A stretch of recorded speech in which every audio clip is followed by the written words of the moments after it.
get us started now. The kicker, Chris Boswell.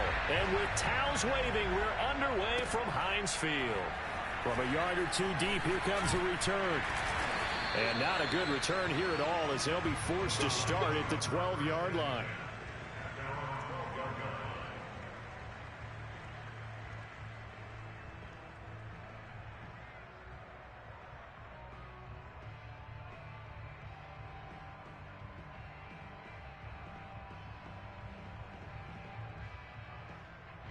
From down at the 12, it's 1st and 10.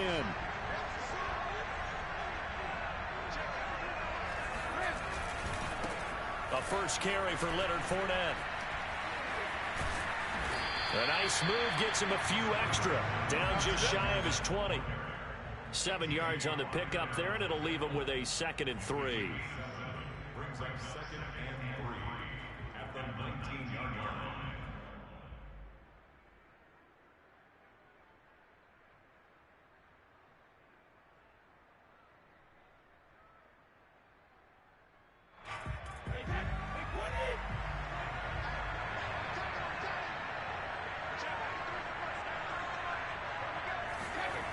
Now Brady. Quick hitter here, it's complete. This will be a short gain of 3 before he's brought down at the 22.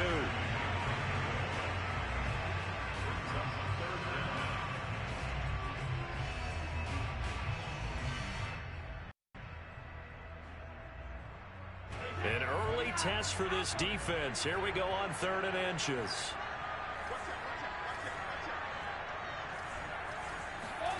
On play action, now Brady. And a first hookup with his all-pro tight end, Rob Gronkowski. Normally on 3rd down and short yardage, you're thinking of throw to your tight end. It's just going to be a simple chain mover. But this time they let him roam down the field, and a nice dart picks up the 1st down, and then some. Line of scrimmage, the 37 on 1st and 10. Now Brady. Oh, Gronkowski with a diving catch. And he gets this one to midfield before he's brought down. When you're a player of his stature, you don't just circle the games on your team's calendar. You circle the Pro Bowl? Without a doubt. That's a game that you just figure you're going to be in each and every year. That's because of catches like that. That's why he goes. From midfield, here's Brady. Throwing left side, he's got Gronk, complete. And he is tackled inside the 40, not quite to the 35. Another 13 yards there twice in a row, and they're on the move. Another 1st down as well.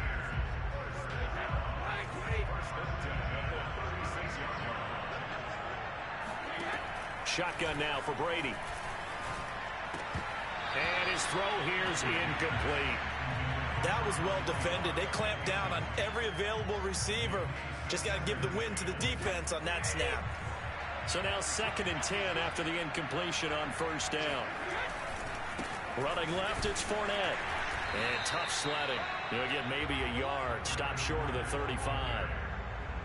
I know that speed is the hallmark of today's NFL game, but the key to good rushing defense is still having your linebackers set the edge. Here comes the 7th play of this opening drive. They've moved it well, but here's 3rd down.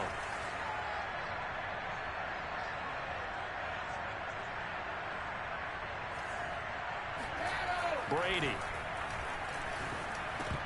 That's incomplete, but there is a flag down, so hang on. A big call coming on 3rd down.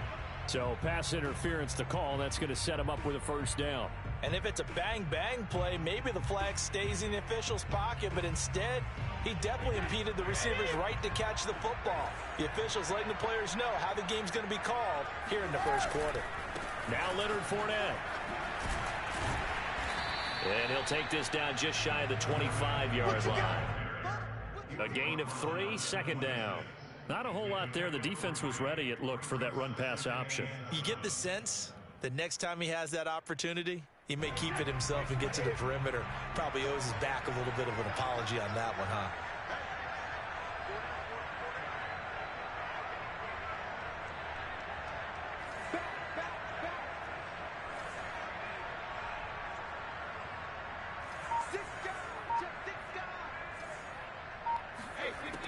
On 2nd and 7, Brady looking left side and has got a man. That's White.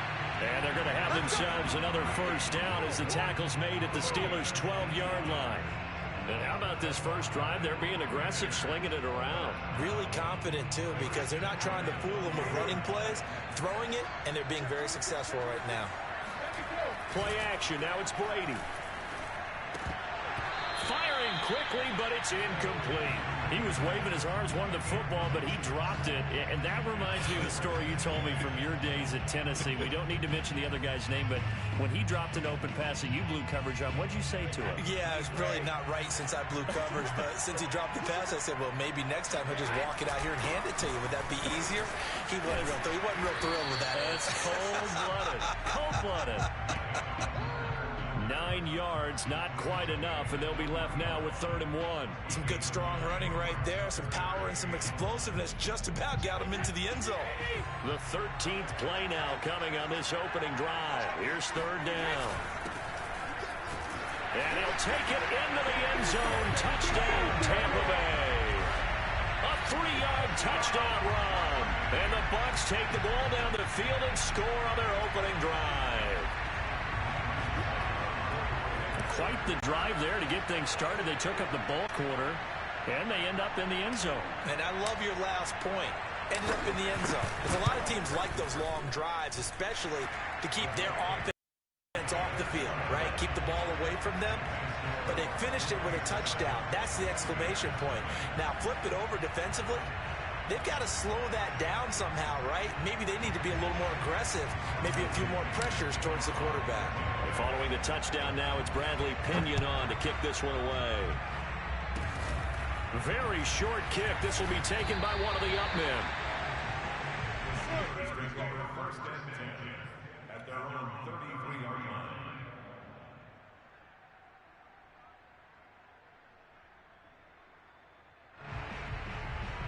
Big Ben and the Steelers with a 1st and 10 at the 33-yard line.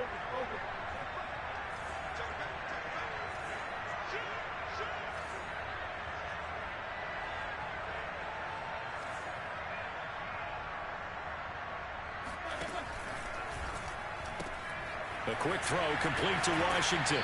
And he'll be out of bounds after getting this one across the 40. We'll see what kind of mindset they have here offensively after giving up the touchdown on the opening drive. And based on our time with them, prior to this game, I feel like they've got a good mindset going in. In fact, the discussion that we had with the coaching staff was, we may give up some points in this game, so offense has to be ready each and every time to either equal or try and get us ahead and try and keep us ahead. This is their chance to respond to that first touchdown given up.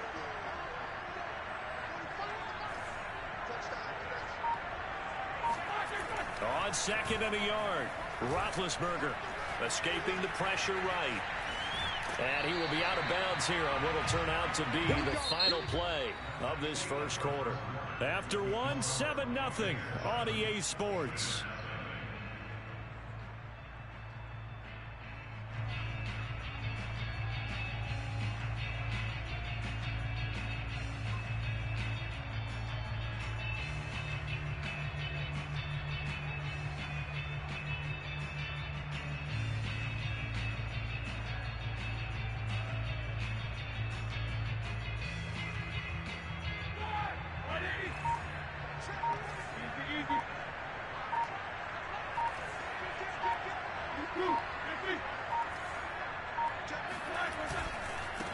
Now a first down carry for Harris. And he's able to get across midfield and down into Buccaneer territory. It's a 7-yard carry to set them up with a 2nd and 3. That's a really nice job by them picking up the run blitz and detecting it and blocking it and turning it into a nice run. And a lot of times you think if you blitz a running play, you're going to smother it. But a lot of the blitzers, they come in a little bit high. They don't have great leverage, and they're easily blocked and turned to the side.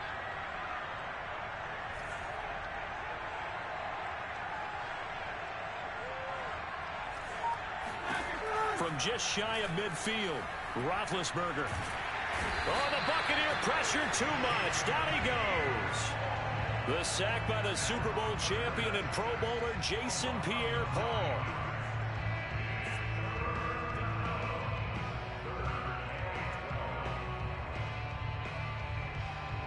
So the sack, and now a 3rd and long situation for the Steelers and Ben Roethlisberger.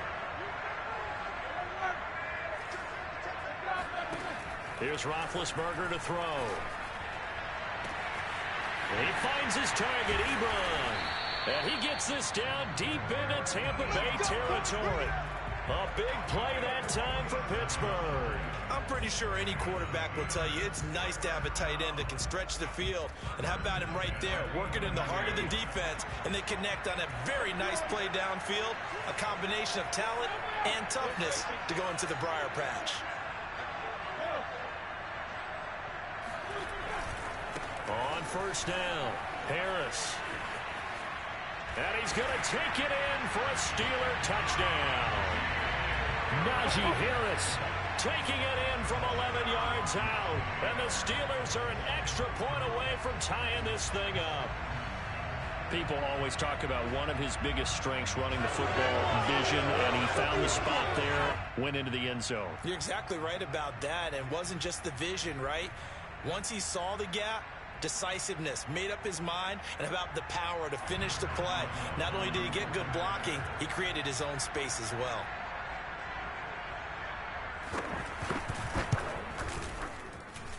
Boswell good with the extra point, and we are tied here in the 2nd quarter.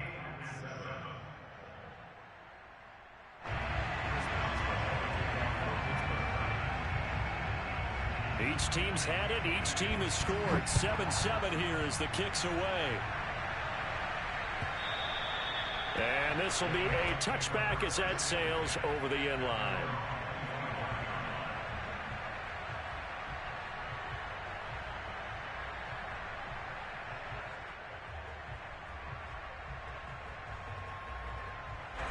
The Bucs offense set to begin their next possession.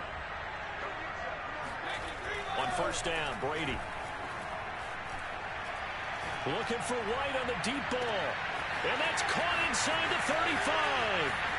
Touchdown, Tampa Bay. A big play there. 75 yards. And the Bucs have taken the lead. For as big and strong as some of these guys are, especially when you see them in full pads, it is sometimes hard to appreciate how truly fast they can move. That was incredible. Extra point put through by Succop, and that makes the score 14-7.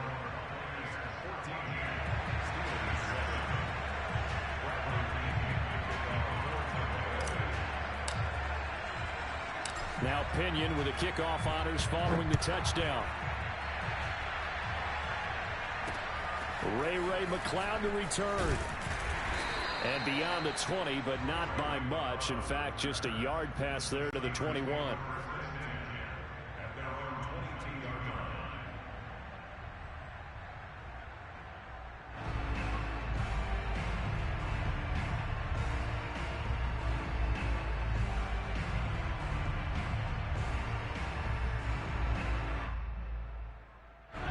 The Pittsburgh offense at the line to start their next drive. They trail a 1-score deficit, 14-7, as they come up 1st and 10. They'll start on the ground with Harris. And he finds some space past the 25 to the 27. After the pickup of 5, here's 2nd and 5. A run with Harris out of the shotgun. And he's taken down, but able to slip across the 35. So here's a 1st and 10 at the 38. They hand this off to Harris. Oh, he's got a little daylight. The 30. 10, 5, and he's in. Touchdown, Steelers. Well, we've seen some rookie running backs come in and have a big impact year one, and this guy would certainly fit that bill, as that was one heck of a run there. And that's a 2nd touchdown run of this game, and this one, and a high degree of difficulty to it as well. I'm absolutely marveling at how effortless he makes this look. I mean, let's face it, he had a long way to go. But how about the vision, the creativity with the football in his hands? It's really something to watch. And he covered a lot of ground on that one, as evidenced by the final total there on Next Gen Stats.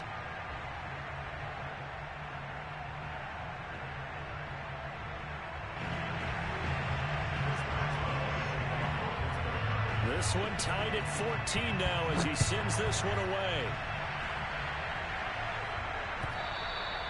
And that'll carry over the back line of the end zone for a touchback.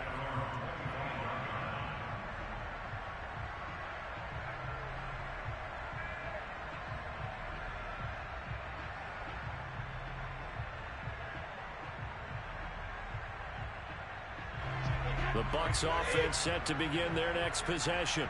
And Charles, the way touchdowns have come so fast and furious for both sides in this thing, it's starting to feel a little bit more like maybe a tennis match in a football game. Yeah, I like your description there. Maybe we're sitting in a nice royal box watching this type of a game. But let's face it, right now, the way it's going back and forth, it's going to come down to... This is intercepted. The safety, Terrell Edmonds, picks it. And the Steelers are going to have the football here at their own 18-yard line. Well, his arm strength, never an issue, but this one winds up in the wrong hands. Oh, the coverage here is just terrific because when it's done really well, sometimes you can't distinguish whether it's the receiver or the defensive back the ball's intended for. He actually ran with him in perfect motion and able to make a big-time play.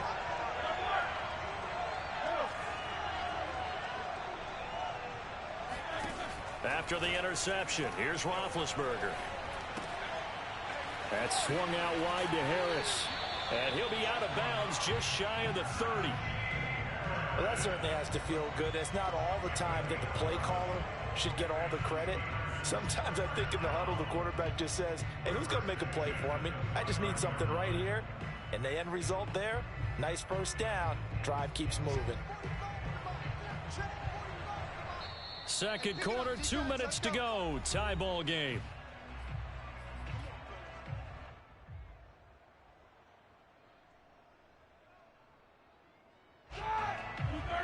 A reminder coming up here at halftime. We'll ship you off to Orlando. Jonathan Coachman will have first half highlights and analysis from a back and forth first half that we've seen. A gain of 6 there on first. From the 35 back to work on 2nd and 4.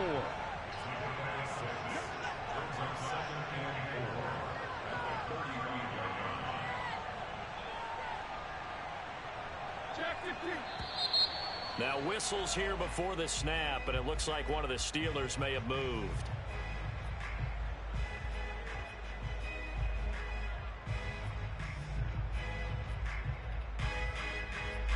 The false start hurts him there a bit, backs him up to 2nd and 9.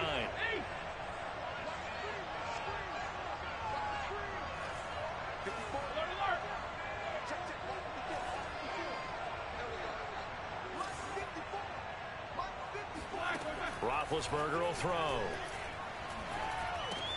Right side, Claypool's got it.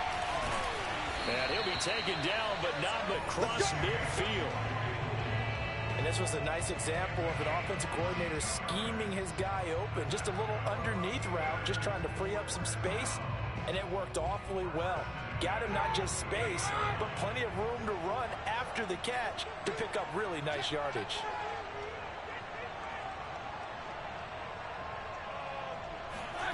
On 1st and 10, it's Roethlisberger. Claypool with another catch. And he's corralled, but not before getting it inside the 35.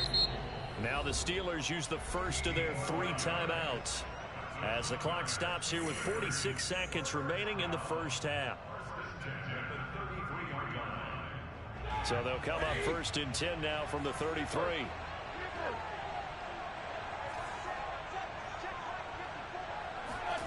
Throwing again, it's Roethlisberger.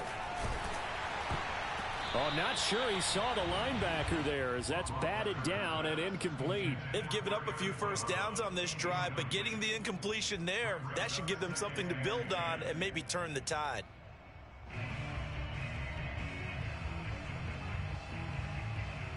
Second and 10.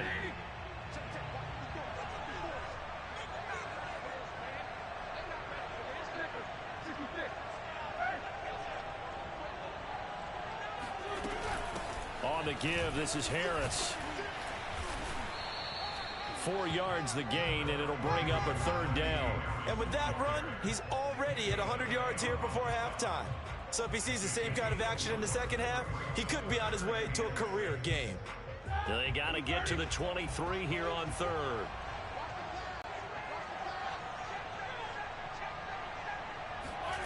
Now Roethlisberger. To the right side to Eric Ebron. And he'll be out of bounds, able to get it down to the 25 there. Just a 5-yard pickup, and it leads to 4th down. Now Chris Boswell for the Steelers field goal try. Right hash mark of 42-yard attempt. And Boswell's kick is good. And they take a 17-14 lead. So they wind up turning the turnover into points as they convert there for 3. Yeah, that was a nice job there to force the fumble. They recover, hand things over to their offense, and then the offense went down and got them 3. That alone, that's not enough to win a game, but both units able to do their jobs on these last 2 drives.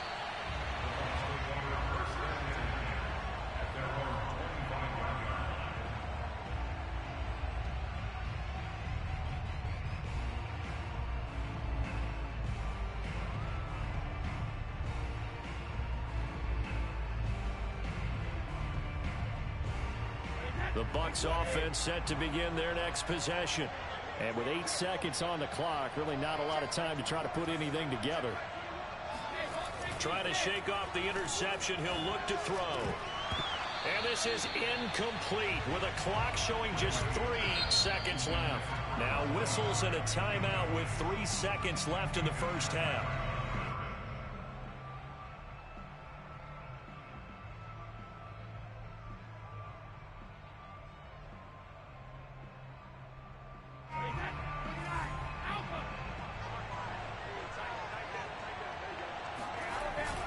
Not wanting to take a chance this time, they'll keep it on the ground. So 2 quarters down, 2 remain. Charles and I return after the break. These 2 teams making their last-minute adjustments. The second half coming your way from Pittsburgh. And to bring it to you, we go back to Brandon and Charles.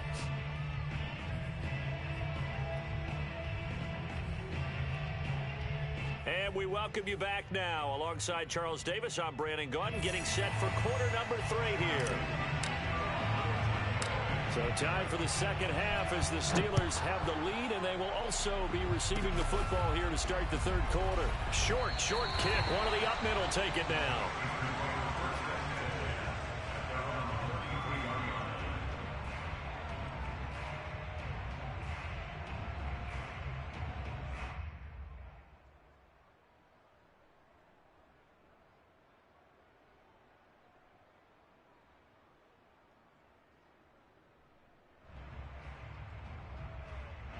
The Steeler offense here about ready for their next drive.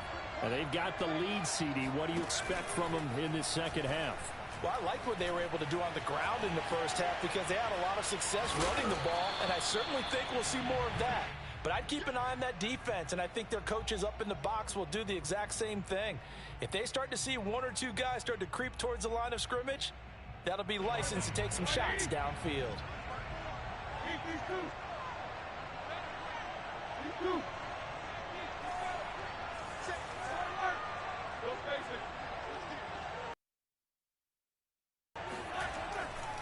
On second down, this is Harris. And able to get a couple as he's across the 40 to the 41. But not much on that run, Charles. No, that's exactly the way to execute a run blitz there. They guessed correctly that they would move the ball on the ground, honed in on it, and stopped them. Mark that down for a win in the defense's column.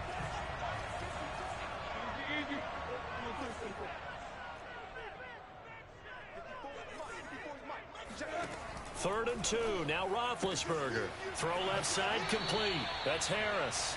And he's able to get this one out closer to midfield across the 45. Another catch for him there on this drive, Brandon. And it looks like they're going to utilize him out of the backfield any way they can. At that time, they pick up a first down. So now on defense, you assign a man to him and try and cover him before he gets going. A screen setup. That's complete to his running back. And he takes this one down almost all the way to the 30. That was a beautifully executed screen pass. Let the rushers get upfield. The blocking forms in front. Lofted it to the runner. And now, not only does he have open space in front of him, he's got an escort as well, and they pick up big yardage. So from Buccaneer territory now, it's 1st and 10 at the 32-yard line. Now Roethlisberger to throw. They'll set up the screen to Balazs. And he's down inside the 5 at the 4 before he's out of bounds. Boy, how about the speed with which this offense can get down the field? It's taken them no time at all to get down here, and now they're set up with a 1st and goal.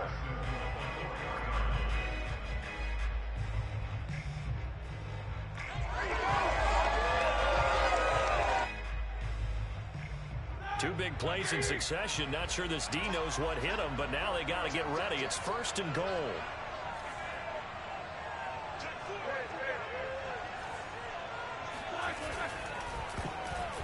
And that is knocked away in the middle of the field and incomplete. Speed is the name of the game when it comes to RPOs, and sometimes you can be a little too quick, thus inaccurate, incomplete.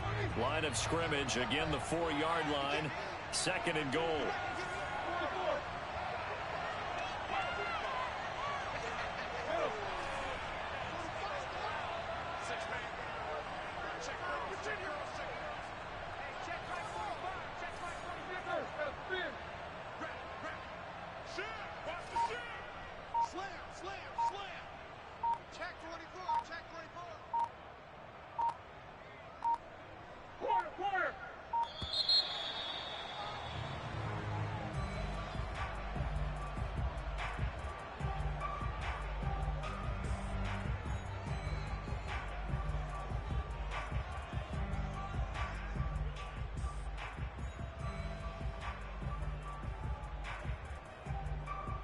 Can't afford another delay here as they come up again on 2nd and goal.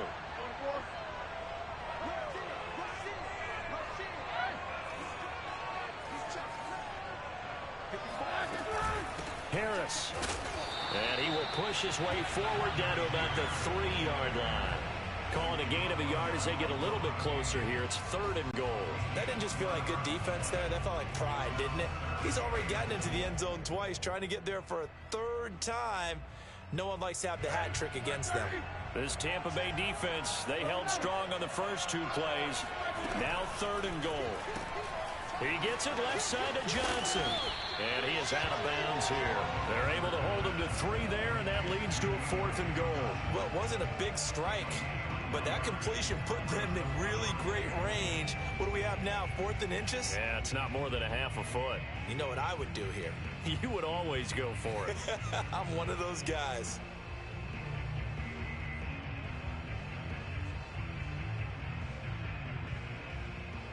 The offense is going to stay out there. We'll see what the play call is. They need to find the right one here on 4th and goal. And he'll get in. He's over for the touchdown. The sneak successful from a yard out. And the Steelers find a way to stretch their lead. Extra point put through by Boswell. And his guys will take a 10-point lead.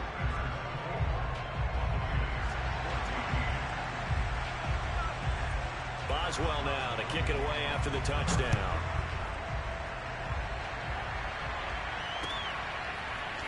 From a couple yards deep, he'll bring it out of the end zone. And in hindsight, probably should have taken a knee as he only gets this out to the 16-yard line.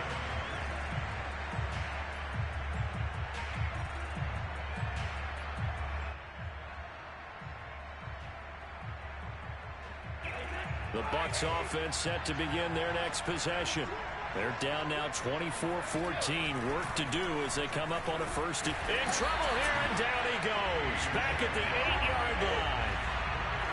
After the sack, it's 2nd and 19, and the road gets a bit tougher from here. Meanwhile, Brady's throw complete here, pulled in by Howard. And he's going to be out up around the 45-yard line. A big play there on the catch and run. Obviously, they're not where they want to be right now on the scoreboard. Big plays like that, though, that'll trend them in the right direction. Yeah, a few more like that, they'll be right back in the game. And if they can continue to do that, maybe they'll inspire their defense as well and get a few stops. They'll let this go for the end zone.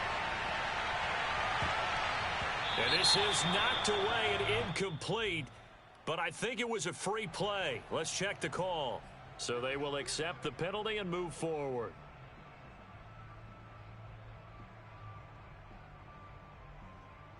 they'll try to take advantage of that offsides call. Here's 1st and 5.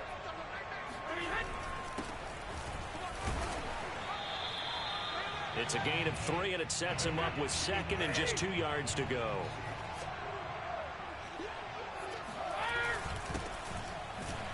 And he'll be taken down at the 44-yard line.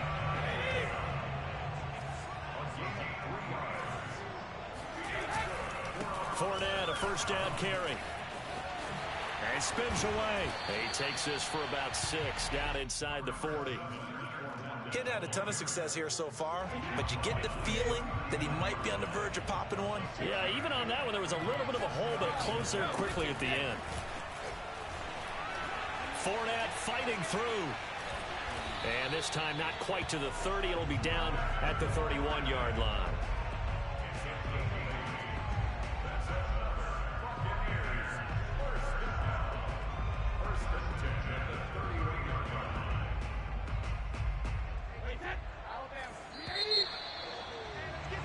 And that's going to do it. Clock hits zeros. They're not going to get another playoff. Time has run out on this 3rd quarter. We'll return with more after this. You're watching the NFL on EA Sports. Yeah, give him 4 yards there. It'll be 2nd and 6.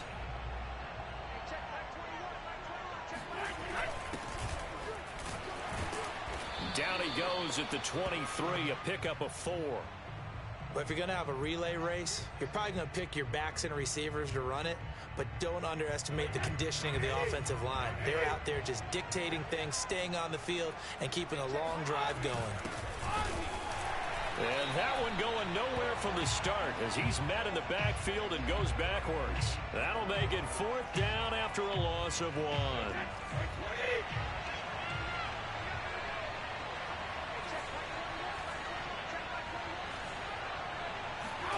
Now Brady got to have this one. And he's got a man. It's the tight end Howard complete. And they are able to stop him, but he does take it all the way to the 2. And with the scoreboard against him here in the 4th quarter, this was definitely 4-down territory. Really nice job there finding a way to get open, and a really nice throw. That sets him up with 1st and goal. 1st and goal, and they got to be thinking a chance to get right back into this football game. And he gets halfway there, down to the 1-yard line. 2nd and goal from the 1. Fournette. And he's in. Touchdown, Buccaneers. Leonard Fournette punching it in from a yard away. And the Buccaneers have made it a 1-score game again here in the 4th. So how about that for an answer? They get the touchdown there, and it's back to a 1-score game here in the 4th. And that's what these guys have done all game long, because they've scratched and slashed their way to stay in this game. And by now we should all realize they're not going away. Now the pressure again swings to their defense, because they're going to need to find some way to get the ball back. Now the Steelers use the first of their 3 timeouts. That'll leave them with 2 remaining. We'll be back after this. And following the touchdown now, it's Bradley Pinion on to kick this one away. Kicks it on the ground with a squib, taken around the 28. The Steelers take over 1st and 10 at their own 32-yard line. The Pittsburgh offense at the line to start their next drive. A little less than 4 minutes remaining, and the margin for error is small with this slim lead. Operate within your 4-minute offense here, Charles? Definitely. Remember, the 4-minute offense doesn't always correspond to what's up on the clock. What they need to do is play a little bit of keep away right now. Run the clock down. Make sure their opponent doesn't get the ball back. Their dream scenario, get enough 1st downs and make them eat up their timeouts so the game ends when you're kneeling down with the football. And the hole closes quickly. He gets it across the 35 to the 36-yard line. Just a couple on the pickup there, and now it's 3rd down. And this is an absolutely big 3rd down that's been set up here, partner, and there's no other way to put it. The defense has to get a stop here to have any hopes of winning this game. Has to. You said big 3rd down. I'd put the word big in capital letters here.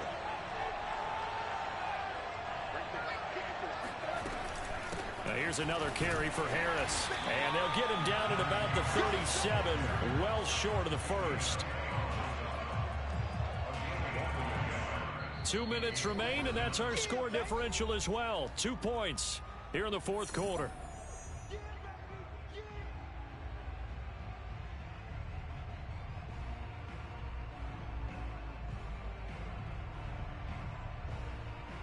So the Steelers with the football as we get you reset.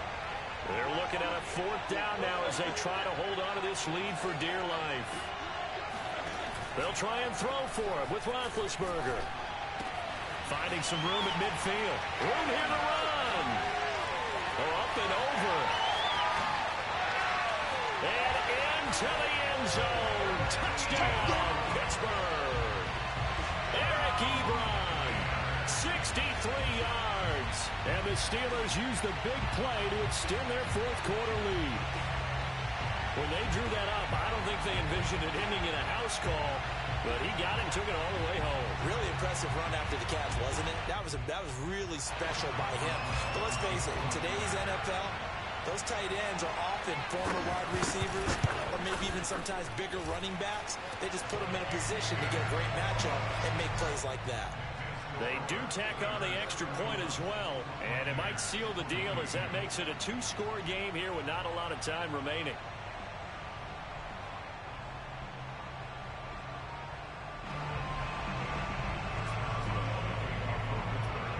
Boswell now to kick it away after the touchdown.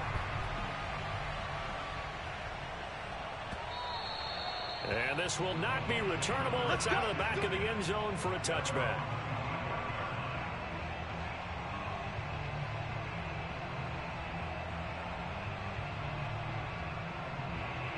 The Bucs offense set to begin their next possession. Now Brady. He's going to let it fly. And that is incomplete. Took a shot there on first down, but he couldn't reel it in. This defense was definitely alert to the possibility of the deep ball, and they were more than ready for it. They've got the lead, fourth quarter. Maybe can expect more passes like that downfield. Here's 2nd and 10.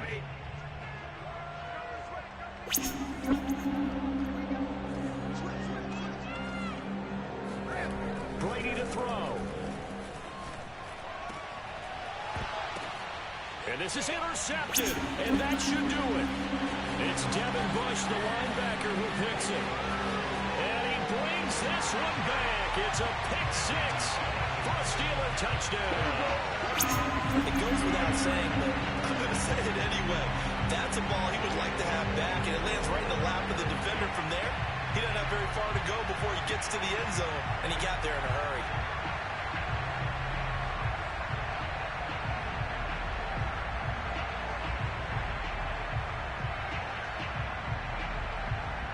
And now Big Ben will lead the Steelers up to go for 2.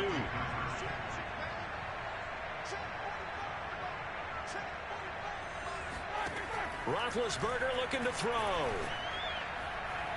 To the end zone, but it's incomplete. I know they didn't tack on the 2 points, but I liked their attempt. After the interception return for a touchdown, I was thinking to myself, forget kicking it, go for 2, and they did. Well, yeah, and everybody's scrambling. Maybe you catch the defense on their heels. They weren't ready to be out there. Yeah, it's almost like a sudden change, right? There's a turnover, you take it away, they stuck it in the end zone, keep the momentum going. Give credit to the defensive guys for rallying and stopping that 2-point attempt.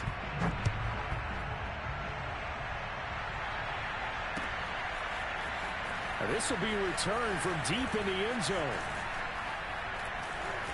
And not a good return here at all as they'll be forced to start at the 12-yard line.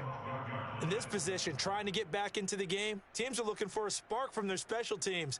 That's not what they got, though. They got a setback, and they have a long field to cover if they want to try and put points on the board. The Bucs offense set to begin their next possession.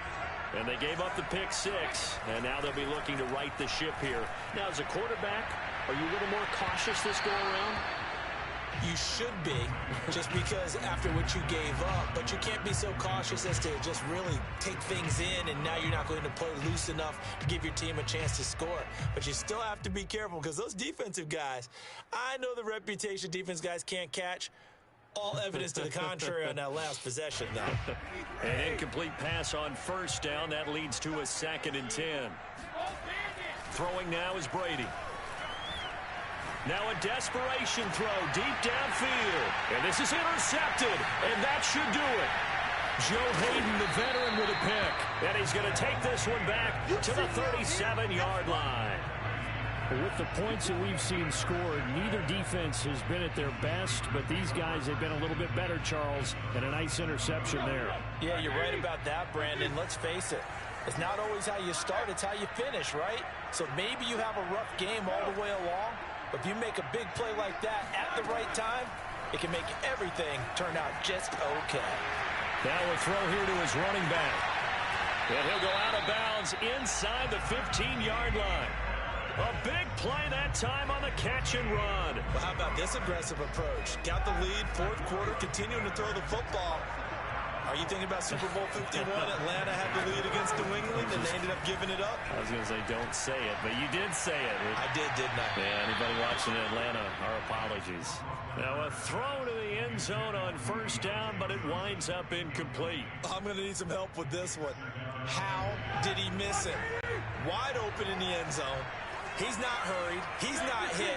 And somehow, incomplete? Yeah. What happened? During film study, that's one where he's just going to shake his head, not be able to believe it. 6 points go by the wayside on that one. So 3rd and 5, defensively expecting pass. They've got 6 DBs out there. Now it's Roethlisberger. Got his man complete over the middle. That's Johnson. Now the Bucs going to use the first of their timeouts, as it'll come with 36 seconds to go in half number 2.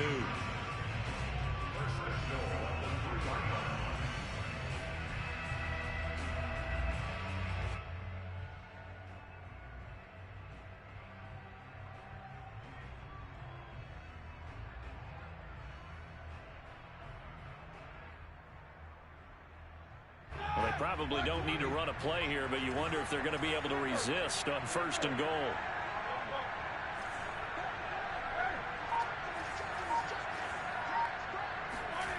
Roethlisberger going to throw it. And this is intercepted, but they'll say out of bounds. So very close to a turnover there in the end zone. I know every offense wants to start their snaps closer to the goal line, but it's actually harder to throw the ball in those situations. You throw into that tight coverage, you see what happens. Hard to get the ball in there. Not enough space there. Lucky maybe that it wasn't intercepted. Throw left side, going to be taken in by Harris. Touchdown! Najee Harris from 3 yards.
sight that many call the loudest in the NFL. We are inside Arrowhead Stadium here in Kansas City. Coming up, we've got what should prove to be a good one between the Kansas City Chiefs and the Las Vegas Raiders.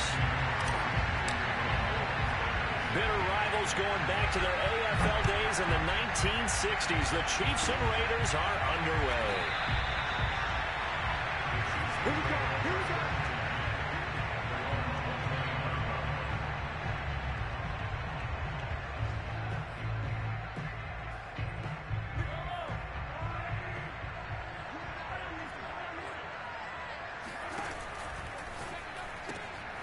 Got an open man. It's Pringle. 5 yards on the game's first play. Second down.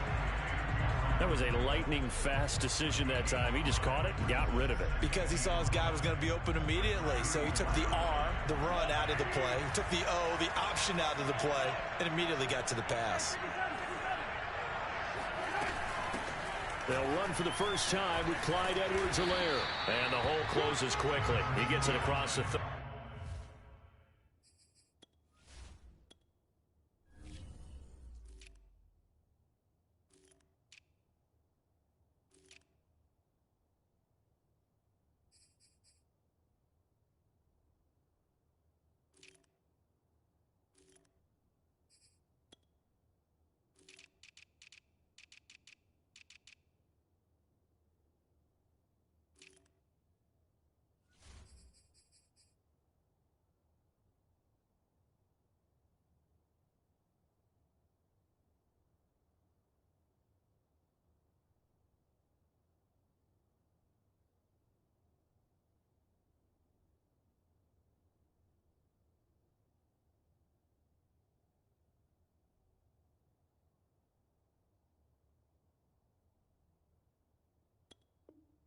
35 to the 36-yard line. It's a gain of 2. Third play of this opening drive as they're looking at a 3rd and 3.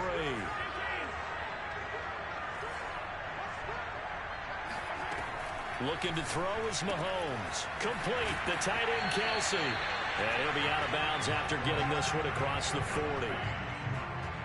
Now that's absolutely frustrating for a defender. Had a chance to get him on the ground before he got to the sideline, but what great vision and understanding where he is on the field as he headed for the marker and picked up the first down.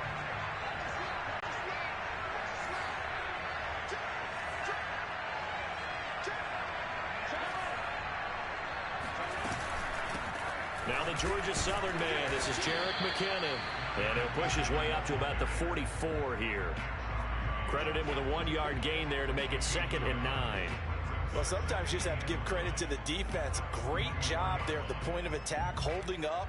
They won their battles at the line of scrimmage, left him no space to try and run. A really nice job swarming to the ball carrier. The run only got a yard. Here's 2nd and 9.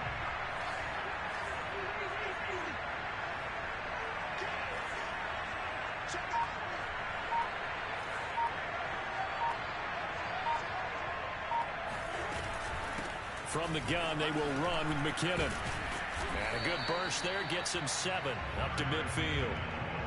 And there we saw one of the downsides of blitzing during a rundown, because sometimes you get out of your gaps. You don't fit the run quite as well because you're headed towards the ball carrier with abandon.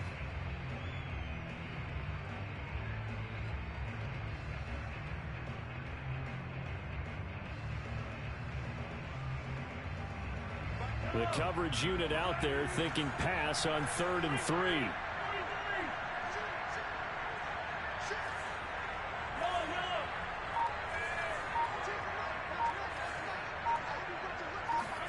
From midfield, here's Mahomes. On target over the middle to Hill. And he's going to be taken down here, still a couple yards short of the first. Good defense holds him to only a yard, and it'll be 4th down.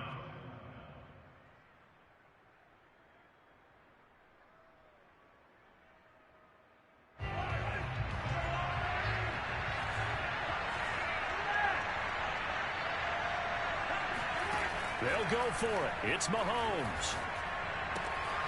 He is going to find Hill here. And he's going to have a first down as he's brought down at the 44-yard line. Both sides were holding their breath there on that fourth down play, and the offense can breathe a sigh of relief. And both knew exactly where the first down markers were. You know the defense is trying to guard those sticks and try and keep people in front. But somehow, some way, those guys found a way to pick it up. Steps away to his left. Nothing on that one. It'll be second down.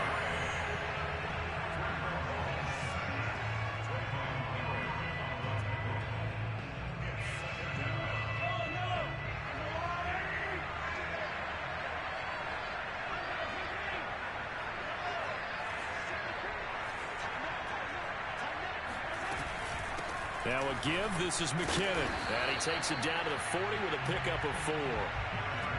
Typically, we think it's the strong safeties that are better tacklers, especially closer to the line of scrimmage amidst traffic. But in this case, how about the free safety coming up and making the big-time play? The first down line at the 34 here on third down. Throwing now is Mahomes. Taking a deep shot here for Hardman. Oh, that's into double coverage and intercepted. Picked off by Casey Hayward. And the Raiders are going to take possession of the football as they force the turnover on the opening drive. That right there is the inauspicious start that they were hoping to avoid, the turnover on the first possession. I love how you use those college-bound words like that, inauspicious. Well done. I really appreciate that. But here's the thing for me. I'm just wondering if their game plan is incorrect. You know, I think they felt like they could come in and throw it around pretty well. That interception early, they may rethink how they go about attacking. And he'll go down for a loss inside his own 5 at the 4. He'll lose a yard there, and it's 2nd and 11. Well, that's the big drawback to this play. Even if somehow the quarterback pitches it, he's not immune to the big hit. In this case, he kept it and absorbed it anyway. A loss of a yard there to start out. That leads to a 2nd and 11. Here's the first carry for Kenyon Drake. And that won't buy him much room. Just a 1-yard gain to the 5. We're scoreless after 1.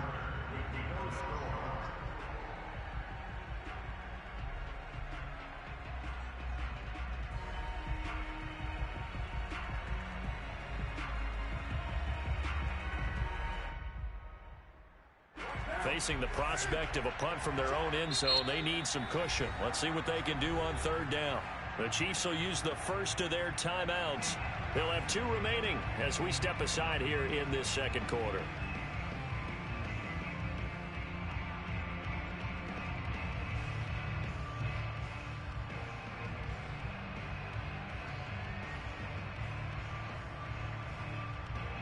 Now on third down, an extra DB out there for the Chiefs.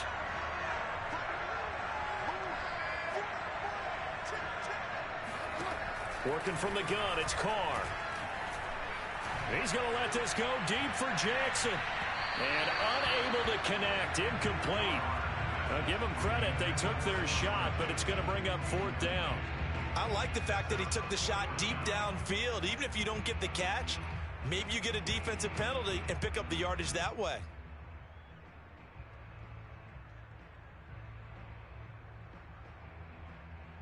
So still a scoreless game in the first, but they're going to go for this thing on their own side of the field on 4th down. Steps away. And it's incomplete. They cannot convert, and they turn it over. A surprising move to go for it, and predictably, at least somewhat predictably, it doesn't pay off. And goodness, that means this next drive is going to begin 1st and goal already at the 5-yard line.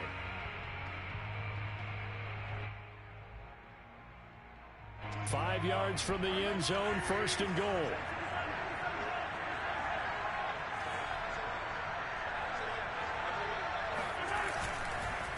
Handoff, it's McKinnon. And he'll get this one back to the 5-yard line, but no further than that.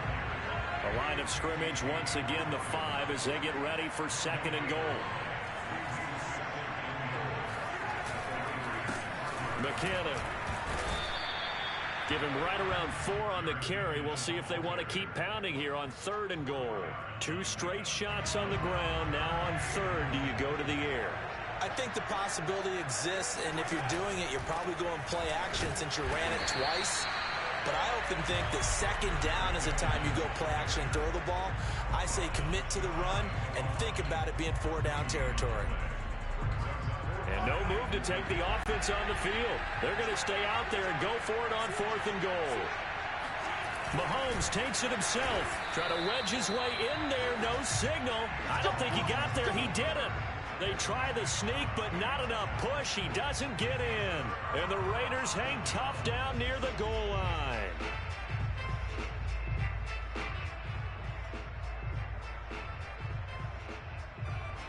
The Raider offense set to get this drive started. And last time they were very fortunate, this offense. They went for it on 4, turned it over in their own territory, but the other guys held up. They didn't give up any points. So how about the guy with the #1 headset on the sidelines, the head coach? That was planned going into it, not necessarily to not get the first down or to have the defense have to hold But he up. trusted his defense. Trusted his defense very much, and I think that that's how he's going to play this game. Go for it, be aggressive, because I've got the Wild Bunch backing me up over here on my own side. Now we'll see what his offense can do. Meanwhile, they take a shot to start the drive, but this is going to wind up incomplete. He did a fine job there of not hitting it before the ball arrived, and I've got to tell you, you can often mistime that play because of the angles of approach. When you're going to get him, sometimes you panic as well and think, I've got to be there right now. Instead, in this case, timed it perfectly and knocked it free.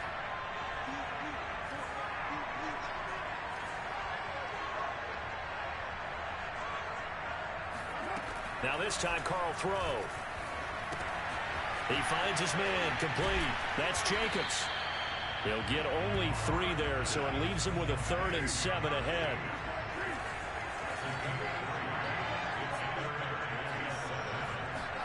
On play action, it's Carr. And that is incomplete. Every offense tells you they want to come out and start fast. That's not unusual at all. But this group, they've yet to get much rolling through their first 2 drives. It looks like they're going to have to give up the football again after this one.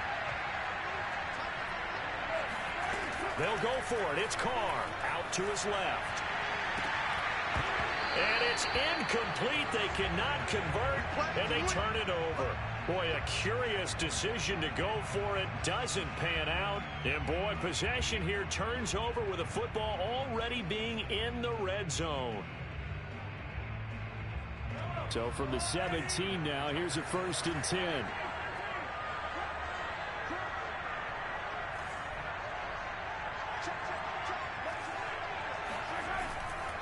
Out to the right, here's McKinnon. And they're going to lose some on this play.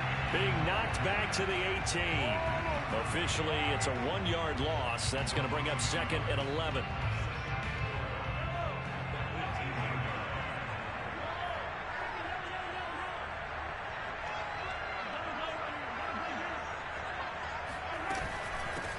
Here's McKinnon.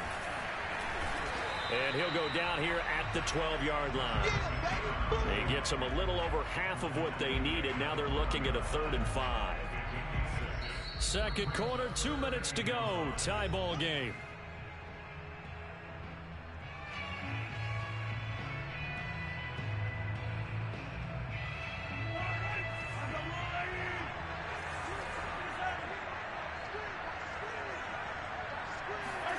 From the gun, it's Mahomes. And he will have the first down before he's brought down at the 3.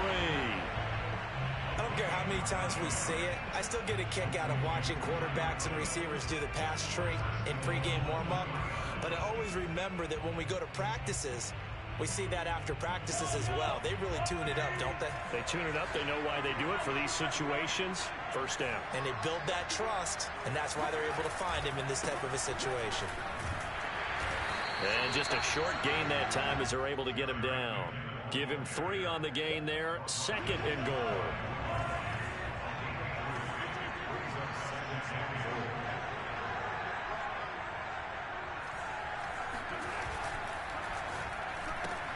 That's out to Hill, right side complete. And in for the Chiefs, touchdown. Mahomes finding Tyreek Hill as his guys are on the board first here tonight. There was no going through the progressions on that touchdown pass. Yeah, nor was it necessary. His receiver won that route early, presented himself. No reason to wait. Go ahead and put it on him and score a touchdown. Extra point by Butker is on target. And it's now a 7-0 game.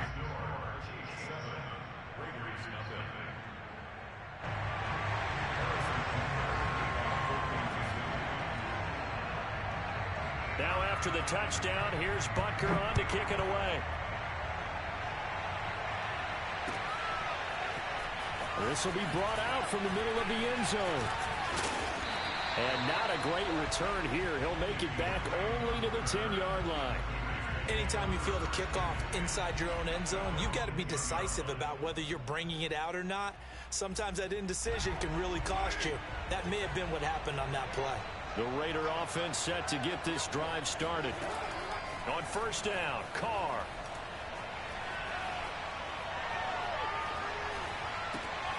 Throw left side, taken in by Renfro. They'll contain him to just 4. Second down.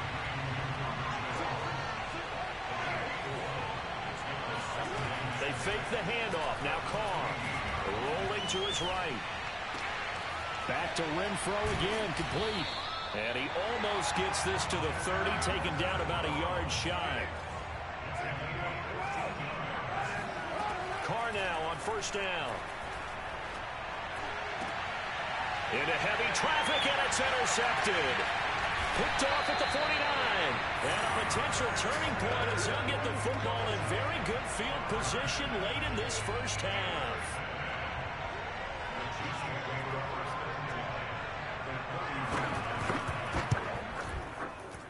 And his kick is good. He got every bit of that one as it's good from 56 yards out. First half in the books. You're watching the NFL on EA Sports. The final adjustments taking place here for both of these squads. They're about ready for the second half in Kansas City. And for the call, we rejoin Brandon and Charles. Welcome back. Halftime over. We are ready for quarter number 3. Alongside Charles Davis, I'm Brandon Gaudin. The Raiders are going to have it first, and they trail here as we get back to it in this third quarter of action. And here comes a return from the middle of the end zone. And they're going to start in a hole as he's brought down at the 11.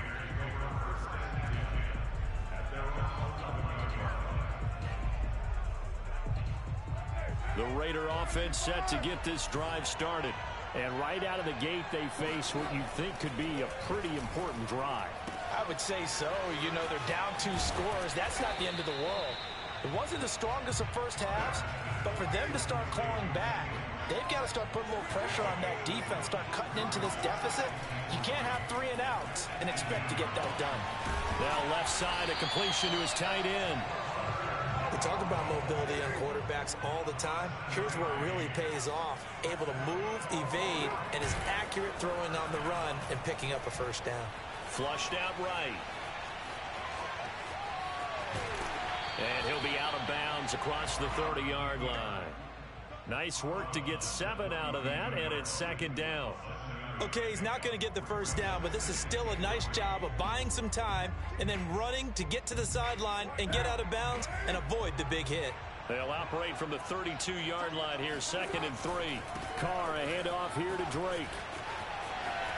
Oh, he's got some breathing room. And he'll get this all the way down to the Chiefs' 8. 61 yards rushing for him now at his first 2 carries of the ballgame. Not sure exactly what he saw that made him decide to hand it off, but a great decision and a fantastic run. From our vantage point, what he saw was a defense that got out of its lanes, got out of its gaps, and they were pretty much running to the quarterback, viewing him as the bigger threat. And look at that wide open space, and he rumbled for big-time yardage. Second down and goal. Carr. Oh, he tries to force it in, and it's intercepted. Picked off by L'Jarius Sneed. And the Chiefs are going to take over at their own 28-yard line. So it was a drive that had real promise here to begin the third quarter, but ultimately derailed by the INT. And that was the position you wanted to be in. Coming out to start this third quarter, get a nice drive going, looking for the end zone. possibly got a little bit too greedy right there. So after the INT, here's Mahomes. Gets this one to Hill. And down he goes, but he takes it up to the 40. And now we get into the psychology of the whole thing, because a lot of teams with a 2-score lead in the third quarter, they almost become defensive with their offense, just playing not to lose. I think with this team, you got to figure at this point, this is a great spot for them to go into attack mode, really try and put the hammer down and finish this one off. And down he goes, brought down a Raiders sack. It's the former number 4 overall pick, Cleveland Ferrell, that got in there to bring him down. Don't need it all back at once, but you figure they're going to need something here. 17 yards to go on second down.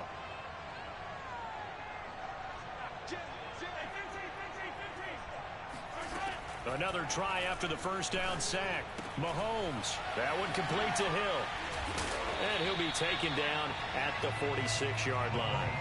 They get 14 back, but it leads now to a third down. And that was yardage that they needed there after the sack on first down. They didn't get all of it back, but now they look at third down as a manageable situation, one that they have a much better chance of picking up.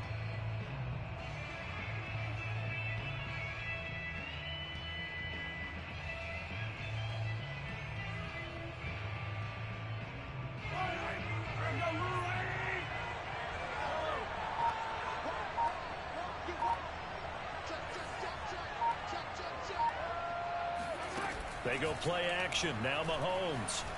He'll buy some time right. And that is incomplete. But the pressure there on third down, forcing the errant pass. Fourth down coming up. Here's the Chiefs punter now.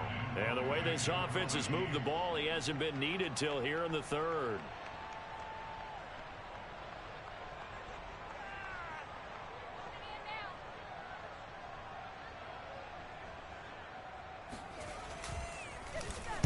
And now a high kick here as he'll try to hang it up there. Officially just 27 yards there on the punt. And the Raiders will take over now, 1st and 10.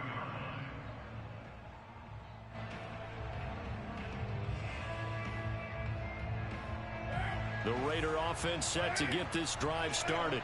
And the interception thrown in the red zone last time. We'll see if they can rebound. I just have to think the last thing he said as they went back out there was, don't do that again. What do you think? What do you think? Yeah, I think that. I think that not only did he say that, but he also told him, let's put it in the end zone that it's supposed to be in, all right? The end zone we're trying to score. I know we're being a little bit facetious here, but the bottom line is take care of the football, and everything else should flow from there. Quick lesson, never ask the play-by-play guy a question. Hey, you're my partner. I know you're right there with me. Forced out to his left. Now he'll square up and throw deep left sideline. And it's incomplete. Took a shot, couldn't connect. Well, defensively, they haven't let him just sit in the pocket and get comfortable, and that's opposite a lot of game plans in today's NFL. Ordinarily, you're trying to keep the quarterback hemmed in. In this case, they brought the heat, and if he flushes out, they're fine with that, and they force another incompletion. Flush to his right. Throwing the out route, incomplete. That's Edwards. And he'll be brought down on what's going to turn out to be the final play of this third quarter. So they'll get a little extra time to come up with his third down play as we've played 3 quarters. This is the National Football League on EA Sports. Now Carr rolling to his left. He finds his man, complete. That's Jacobs. Well, this is going to depend on the spot, but it's not a very generous one. He looks to be about a yard or so short. Now Carr, got to have this one. So the completion good for just 3. And it'll be 4th down. And it's incomplete. They cannot convert, and they turn it over. The Raiders try it on 4th down, but to no avail. And the Chiefs will have the football back in excellent field position.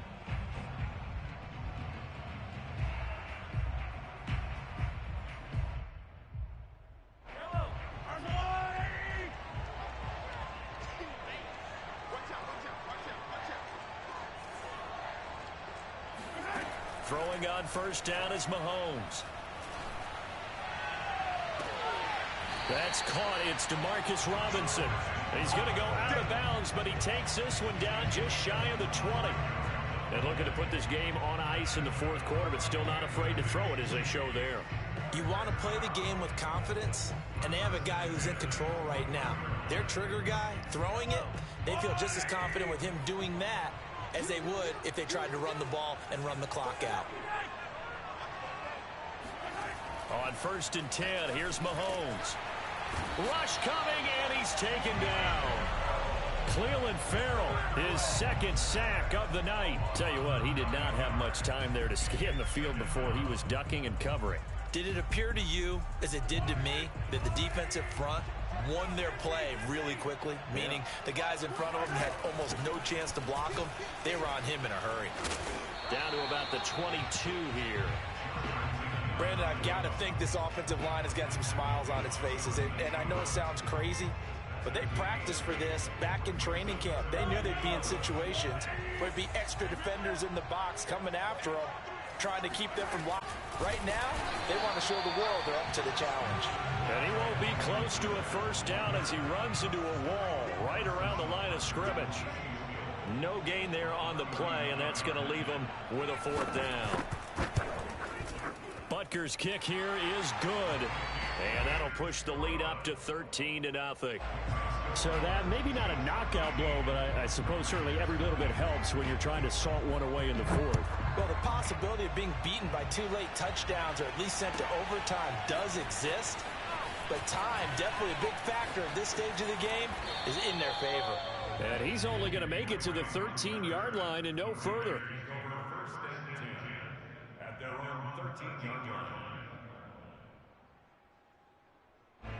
The Raider offense set to get this drive started. And you're still in this game. I mean, yeah, you haven't scored. Offense obviously has struggled, but you're only 2 scores down, so all hope not lost. Not at all, because we were talking about the NFL, and teams can score fast in this league. Quick strikes, you're right back in it. You're exactly right. Keeping hope alive. My first thought is surprise, because that's one of the better tight ends around, and I've seen him pull in balls like this before. But how about a little credit to the defense forcing that incompletion? Now a throw downfield is taken in by his running back. And they'll get it all the way up about 5 yards shy of midfield.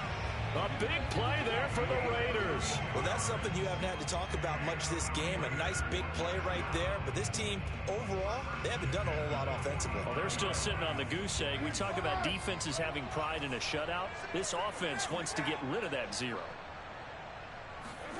On play action, now Carr on the move to his left. His throw incomplete. That was an interesting look there, because as soon as he got outside the pocket, I thought he was going to take off and run for yardage.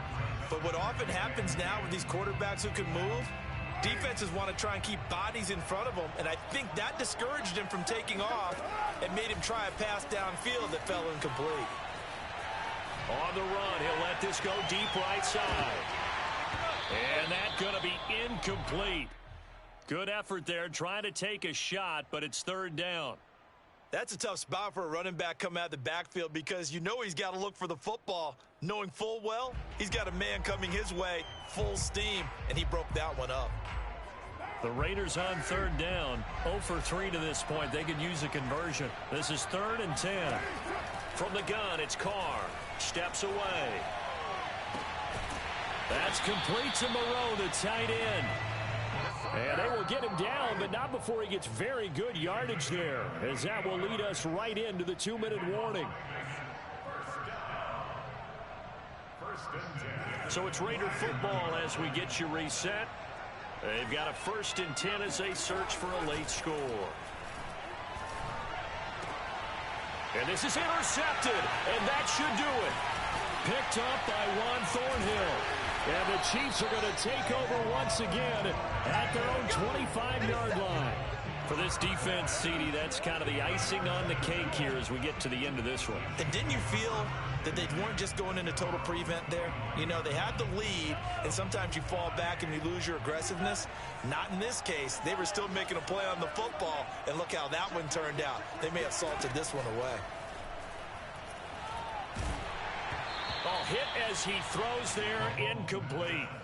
I think he's got to be careful not to force anything into coverage right there. There weren't really any throwing lanes, but the best part for him, he's got second and third down to fall back on.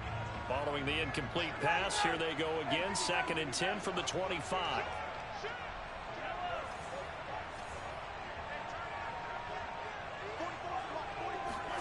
Interesting, Mahomes wants to throw it. Eluding the pressure right. Got his man. That's Joe Fortson. And he'll be taken down, but not before they work it across midfield. They go play fake. Mahomes. That's into the hands of Fortson. And he's got this down to the 35. Not totally home free yet, but it's looking good as they come up 1st and 10. Now a give right side.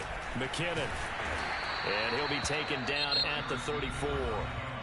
The Raiders going to use one of their timeouts as they get the stoppage with a little over 50 seconds left to go in the game. The last run got a couple. Here's 2nd and 8. Here's Mahomes to throw. He'll take a shot for the end zone. And that will be incomplete. Tried to dial up the long way out there, but it'll be 3rd down. There is something to a game plan with trying to keep a defense honest. With a guy with that type of speed, you do so. Send him deep. Try and throw some air under it and hope you connect downfield. On that play, they were unsuccessful. Throw left side, taken in by Hill. And he gets the 1st down here as he's taken down at the 24. He's been the go-to guy. They needed a big play there on 3rd down. Went his way. It worked out. Doesn't matter whether they've scouted it or that they think he's going to get the ball. He has a knack for finding his way open and completing the connection. Mahomes' throw here complete to Kelsey. And they'll get this down to the 10. Now the Raiders going to go ahead and use the 2nd of their timeouts, as the clock will stop with 18 seconds remaining. So not quite a 1st and goal. It's 1st and 10 from the 10. Mahomes going to throw it here. Looking left side, and he's got a man. That's Hill. And he is out of bounds here. And that's good for a pickup of 10 yards. And it'll be 2nd and very short.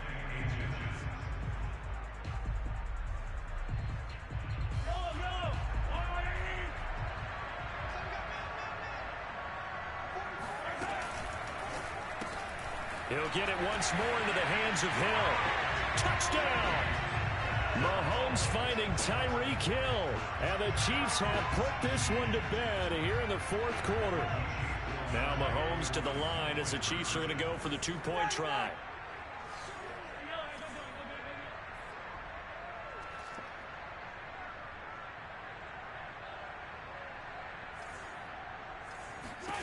Mahomes will throw for it. Escaping the pressure right.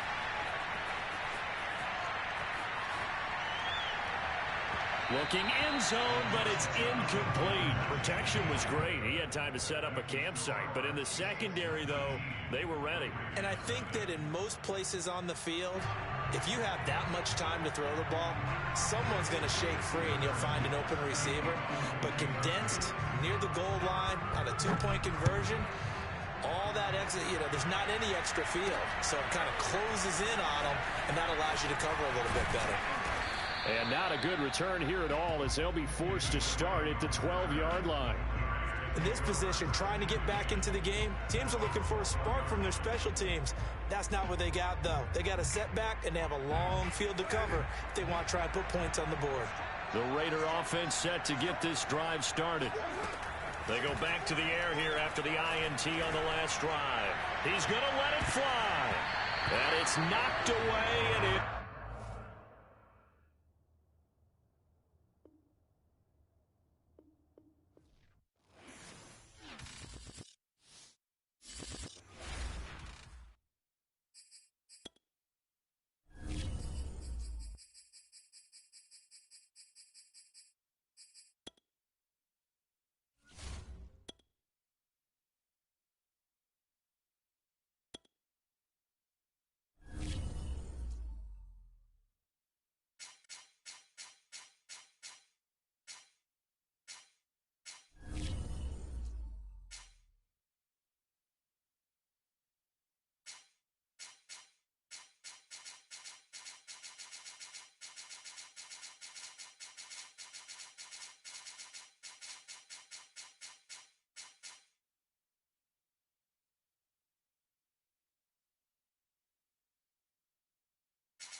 Sports, and we are in the Pacific Northwest at Lumen Field in Seattle, Washington. These folks love their football in Seattle. This was the scene a moment ago as the home squad came out of the tunnel, and it was just absolutely deafening in this building. They're set for football, so are we, as the Seahawks get set to match up with the Indianapolis Colts.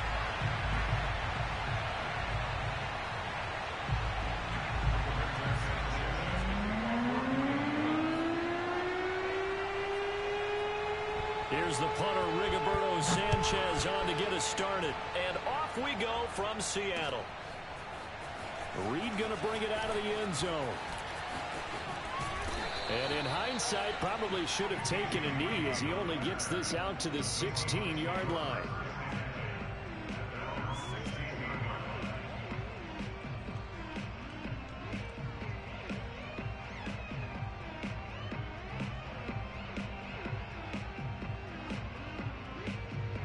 So the ball down to the 16 here for 1st and 10. Throwing is Eason. And he takes a shot on the release as this will be incomplete. Certainly appeared to take away his first read, and by the time he tried to look elsewhere and find an open target, the coverage was too good. That one falls incomplete.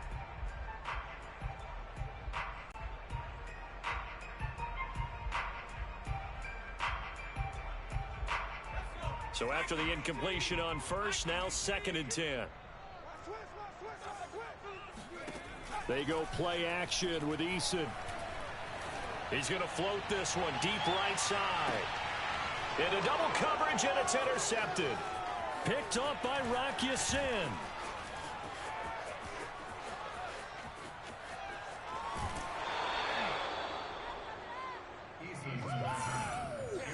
They may have thrown the interception, obviously less than ideal, but I think they also sent a message that they're going to push the ball downfield in this one. Yeah, not afraid to take their shots right away, huh? What was that, like a 9-9-9 route? 9 meaning go?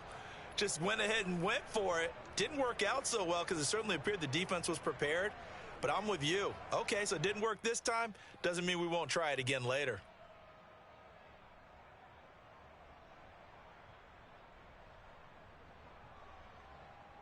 First and goal, a chance for an early statement here on the road. They'll run here with Taylor.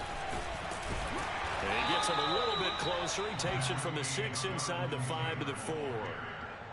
Be interesting to see now what they do offensively down near the goal line after not much there that time. As the offensive play caller, that may change your sequence now. Instead of coming right back with a running play, you may have to go to the air.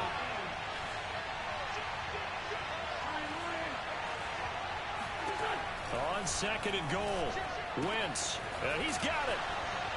And he is out of bounds here. That time the completion goes for 4 yards, and we're set up with a 3rd and goal. I know many people like to throw to the tight end, maybe in a little flexed out position because he creates mismatches with his size. The slot receivers do the same thing with their quickness, their speed, and their route running savvy. Taylor diving for the end zone, and he is in. Touchdown. Everybody in the stadium knew what they were going to do right there, CD. 3 tight ends on the field, all that extra bulk, and they run it in. And you saw where that one went, right? You run it over your best blocker. I can just see the head coach right now. I want to run this one over the big boy. And they got it done. Extra point by Blankenship is up and good. And that makes the score 7-0.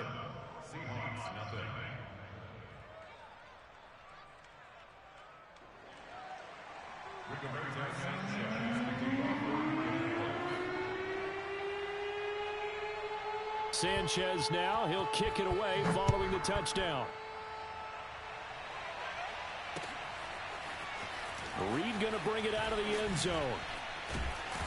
And they're going to start in a hole as he's brought down at the 11.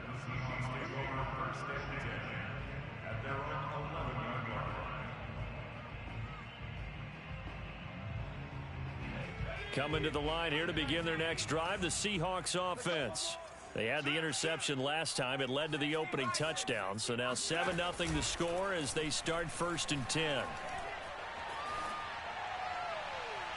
Throwing to start the drive, but that one incomplete. From the snap, he certainly looked like he knew where he wanted to go with the ball, but surprise, that guy was covered. So that took his attention elsewhere to no avail. After the incomplete pass, here now is 2nd and 10. Here's Rashad Penny, first carry for the former San Diego State Aztec. And he finds enough of an opening to get this one back up to his 20. 9 yards, not quite enough, and they'll be left now with 3rd and 1. Going for Metcalf on the deep ball. And a dangerous throw there as that's knocked down and incomplete. Well, they've moved the ball okay here in these first 2 drives, but this one's going to, again, amount to nothing. They've got to start dialing up some plays that allow them to finish drives with points.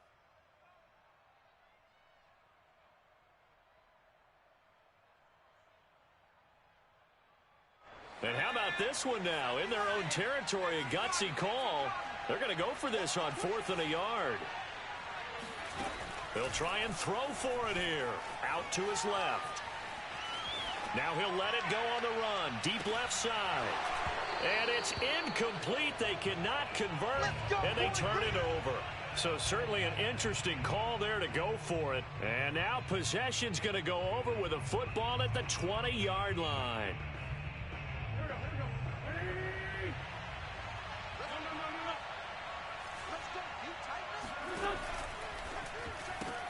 They'll get this out quickly to Campbell.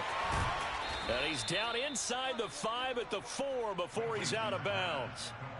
And remember, this drive started off following the turnover. And they've taken no time working their way down the short field. A nice connection there, and now they're looking at a 1st and goal.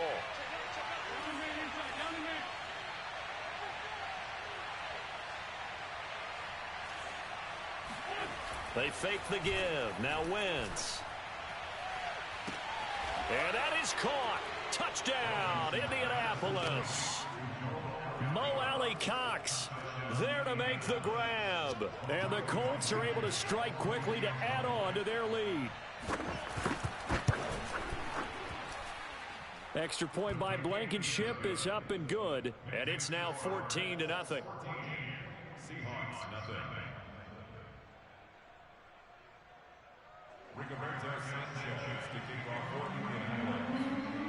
Sanchez now, he'll kick it away following the touchdown. Reed going to bring it out of the end zone. And only able to get this to the 19, so probably should have opted for the touchback.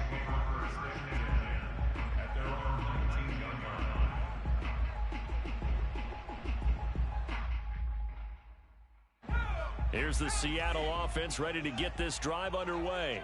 And last time out, went for it on 4th down, turned it over, gave him great field position, turned it to 6 points, so they've got to recover. Pressure gets to him, and down he goes. Back at the 4-yard line. Throwing on 2nd and long. Eason. Flushed out right. That's complete to the tight end, Everett. And he's going to be taken down here with a penalty flag on the field. So a decent gain, but all for naught on the penalty. It's too bad, isn't it? They were feeling pretty good about it. The only people celebrating, the guys who just gave up that play. Maybe worse than the loss of yardage, they also lose the down. So now it's 3rd and long. 19 to throw from his end zone. Eason going for Metcalf on the deep ball. And he fires one that's intercepted.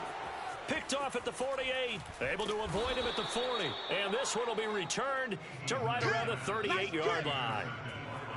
And not the first quarter that he was hoping for. Now 2 interceptions thrown. Well, the good ones, they find a way to compartmentalize, right? Put these behind them, have that short memory, but understand why they threw the 2 interceptions. They go on and usually play a pretty decent game. Other quarterbacks, they have a hard time getting past it and often put the ball up for grabs the rest of the ball game.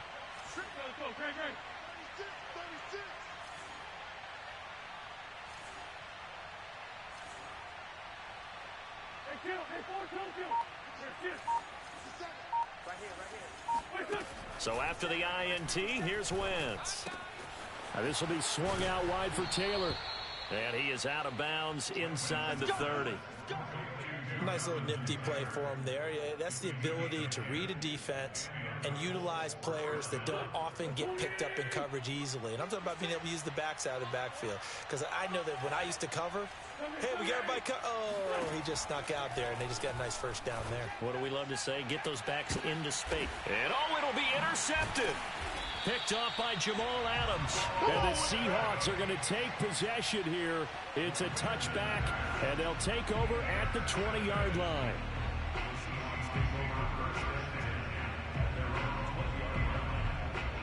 Coming to the line here to begin their next drive, the Seahawks offense.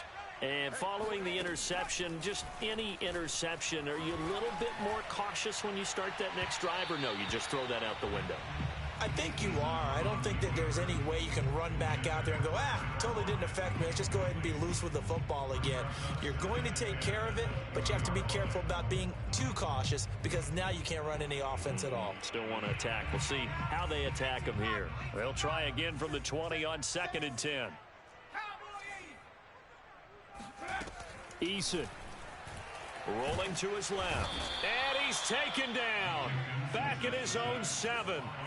After the sack, they'll come up now 3rd and long. Yeah, I wouldn't be surprised to see them run the ball here just to try and get some space. And here's another interception, the 3rd of this first quarter. Picked off by Rock Ya-Sin.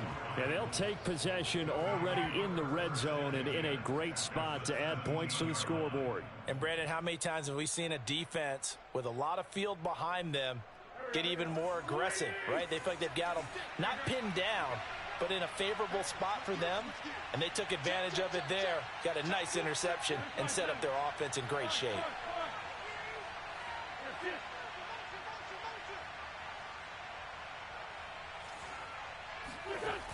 First and 10, Taylor now.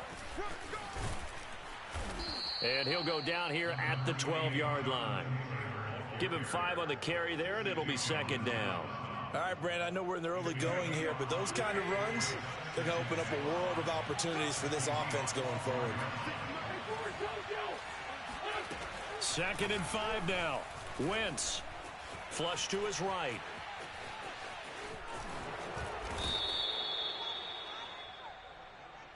Let's go. 14-0 the score. This is the NFL on EA Sports. Seahawks, nothing.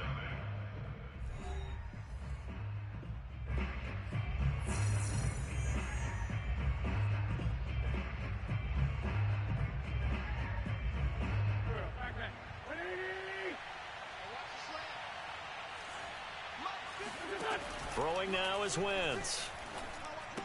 And he's got his target. It's caught for a Colts touchdown. Carson Wentz with 2 first-half touchdown passes. And the Colts add on to their lead. You get down near the goal line, this is where having a sure-handed tight end becomes a luxury, and it pays off big time, especially when the defense sells out against the run, and he finds himself open for an easy touchdown. Extra point by Blankenship is up and good. And that makes the score 21-0. Sanchez now, he'll kick it away following the touchdown. Reed going to bring it out of the end zone. And they'll be backed up to start this drive.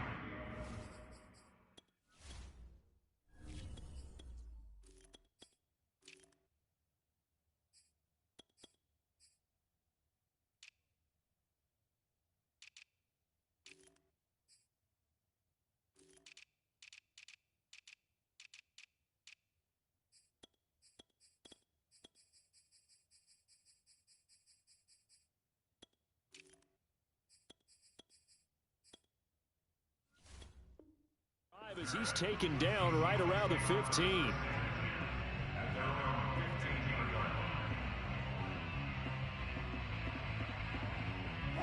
Here's the Seattle offense ready to get this drive underway. And some dangerous territory. You're already down 3 scores. A 3-and-out here, or an inability to put any points up, This one might be over by half. Yeah, and what you also have to guard against is calling every play for a big shot downfield. You know, thinking you're going to get all these points back on one drive. You're not. And last time I looked, it's still the first half. I'm not saying you have ultimate patience here, but you also don't have to go ahead and force everything either. Play action. Now Wilson sliding out of the pocket. Incomplete. They have to like what they've done defensively here at the outset of this drive. They forced a couple of incomplete passes, bring up a 3rd and 10. Don't be surprised to bring a little pressure on this snap. The Seahawks on 3rd down. 0 for 3 to this point. They could use a conversion. This is 3rd and 10. Coming to you. Slam. Gotta go, in and out, let's go. Wilson on the move to his left.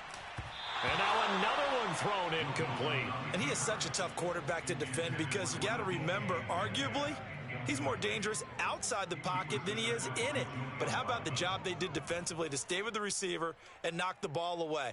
I think they had a sigh of relief there because oftentimes when he gets outside the pocket, big plays result downfield. The 3 straight incompletions, they don't care. That hasn't dissuaded them. They're going to go for it on 4th. They'll try and throw for it with Wilson. Going for Metcalf on the deep ball. He's got a man, complete. And all the way in, touchdown Seattle. DK Metcalf, 85 yards. And the Seahawks' decision to go for it pays off with 6 points. You normally talk about the mobility and the accuracy first, but the arm strength, that's what can turn Russ into danger Russ. And give him credit, he deserves it. But this is such a breakdown defensively, my goodness. From a pass rush perspective, you know that they got to be coming hard on 4th down trying to get to the quarterback.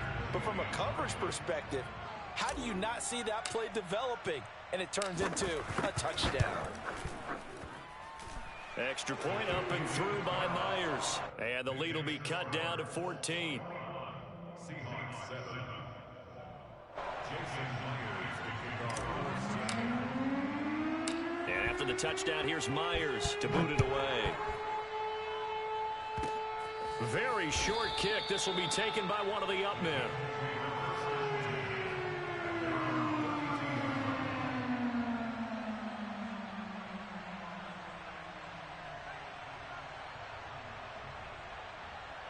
The Colts come to the line ready to start their next drive. And they're hoping to redo their efforts of the last drive when they got into the end zone. And just think of what it's like now on the sideline, because when you score a touchdown, you have to go over and look at the tablet and see what you did on the last drive. When you score points, it's a whole lot better view than when you're trying to figure out how to fix things there.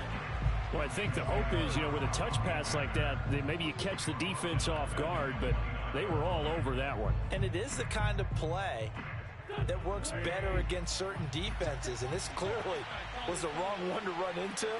Really nice job getting him down behind the line of scrimmage. On 2nd down, it's Taylor. Able to shake free for about 7 up to the 35.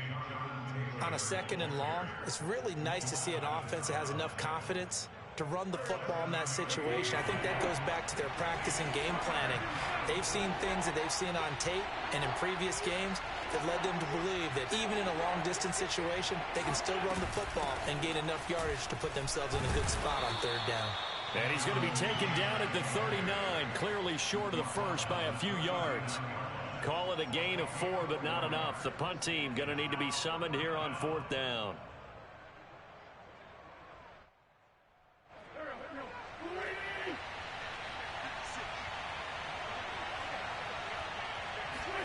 They'll go for it. It's Wentz. This goes out right to Doyle. And he's taken down at the 43, but not before picking up the first. I know they got the first down, but Brandon, I still don't like the call going for it there. Yeah, they got it, but I would have punted the ball there, played some field position. I mean, it's okay to end drives and kicks, right? We've heard that from different guys before. Remember, a kick's either a punt, right, field goal, or a point after touchdown. It's okay to end it in a kick. He's going up top for Taylor. Oh, this is taken in. It's complete. And he's taken down inside the red zone past the Seattle 15.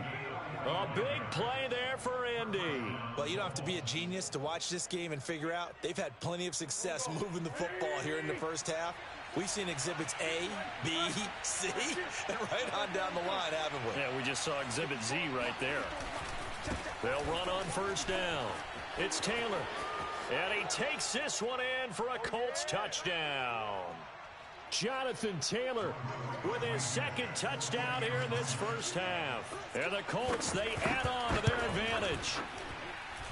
Extra point by Blankenship is up and good. And the lead now to 3 touchdowns at 21.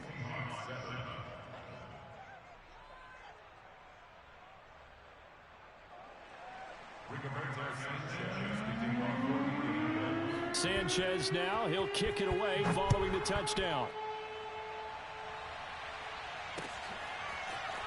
And here comes a return from just beyond the goal line. Now a crease here as he's past the 30. And great field position coming up as he gets this just shy of the 45, out of bounds at the 44. Now that's the kind of return you're looking for. To get it to that spot on the field, that allows you to do a lot of things on offense. Coming to the line here to begin their next drive, the Seahawks offense. They're down 3 touchdowns to this point, needing to put something together as they have it 1st and 10. Eluding the pressure right. Oh, you saw that one coming. It's intercepted. Thrown back across his body. Picked up by Rocky Sin. And he'll take it across midfield and down to the 48-yard line. Well, this is just crazy. He's got 3 interceptions, Charles, and we haven't even departed the first half of this ball game. I think if you're looking at the stats right now, you're saying, all right, who's the leading receiver? Well, can you flip it around and say that maybe he is and could be for the game the way that things are going right now? I think if it's him, he wants to be on the field at all times. And that's good for a pickup of 10 yards. And that'll make it 2nd and a foot or so. On the Seahawks 38-yard line.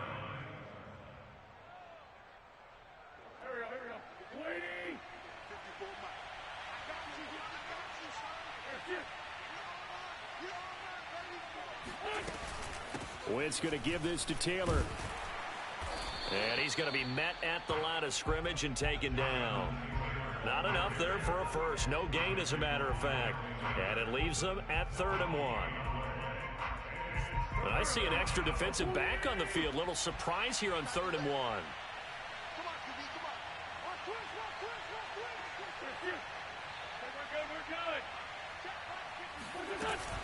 They'll try and run for the first with Taylor.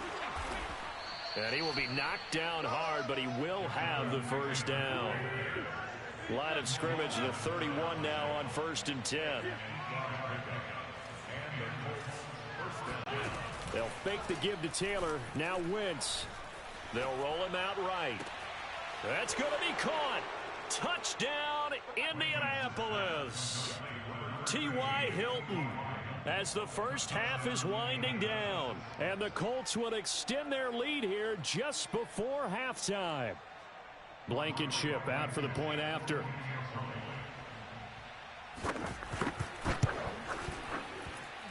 And he's been a busy man, 5 for 5 now as he knocks another one through to extend the lead.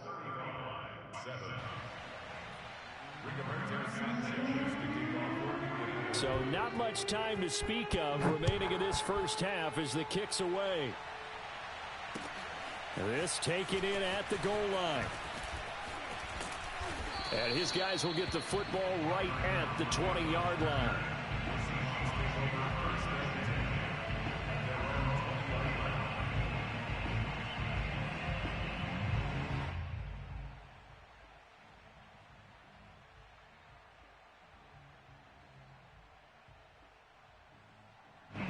Here's the Seattle offense ready to get this drive underway. And we'll see how aggressive they want to be in these final stages before the half. Escaping the pressure right. He'll find Metcalf. And he's got room. And he gets this to the other side of midfield across the 45 before going out. Now that's one they hate. The ball's got to come all the way back. So that's an explosive play, a really explosive play that gets wiped out, and they have to start over after the penalty. Final adjustments being made for the second half. Whether they'll amount to much in a game that's already pretty well decided, well, that's another question. Nevertheless, let's get you back out to Brandon and Charles. And we welcome you back live now inside the booth alongside Charles Davis. I'm Brandon Gaudin, set and ready to rock for the third quarter. Second half ready to get underway. The Colts with a lead, and they will receive the football. Short kick. One of the up mid will take it now. And he's going to give his guys great starting field position as he dives to the ground to get as much as he can.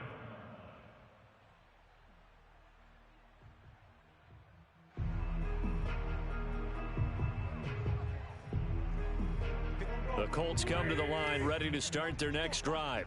And last time out, another touchdown, and I think there may be some empty seats around here by the time the fourth quarter comes around. Yeah, I have to agree with you because this one's just about decided. But you know who benefits from all those empty seats?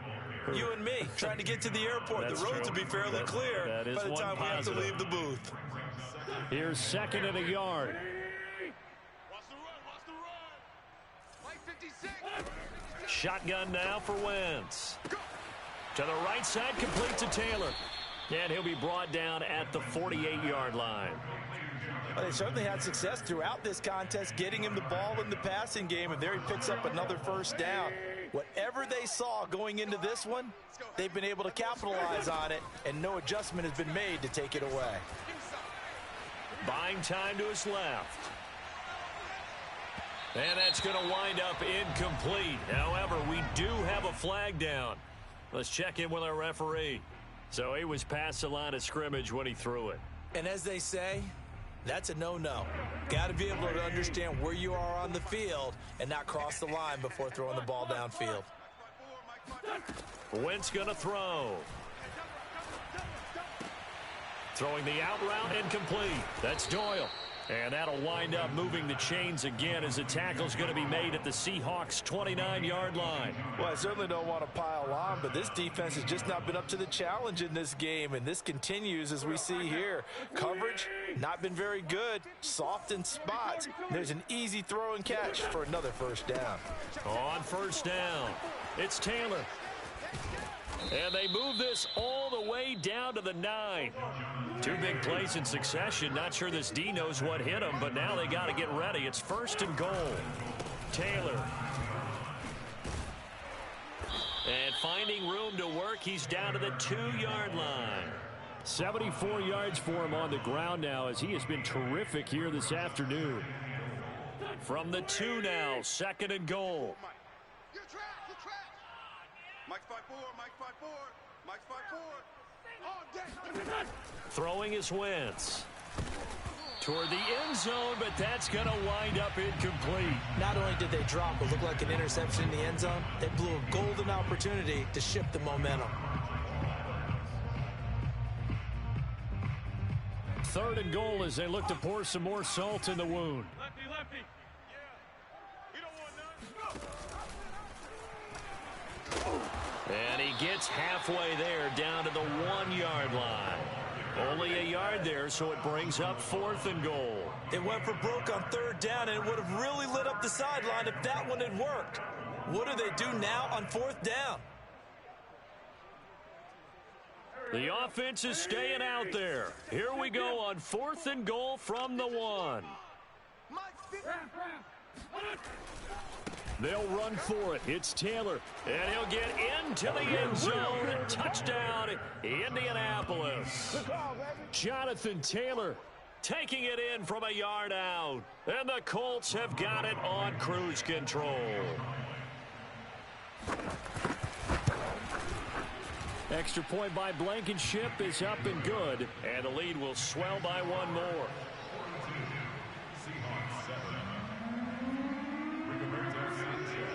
Sanchez now, he'll kick it away following the touchdown. And this is going to be returned from the middle of the end zone. And the decision to bring it out, not a good one, as he's tackled at the 15. In this position, trying to get back into the game, teams are looking for a spark from their special teams. That's not what they got, though. They got a setback, and they have a long field to cover if they want to try and put points on the board. Coming to the line here to begin their next drive, the Seahawks offense.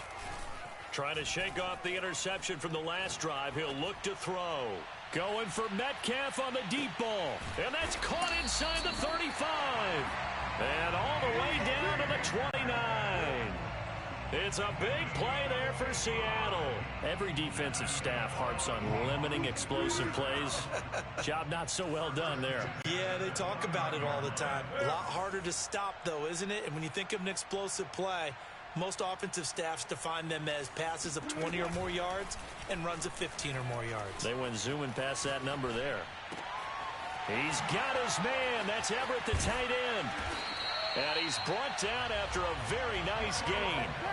That's a big league job there of getting out of the pocket, not panicking, and just buying himself some time. Then he made a good, accurate throw to set up first and goal.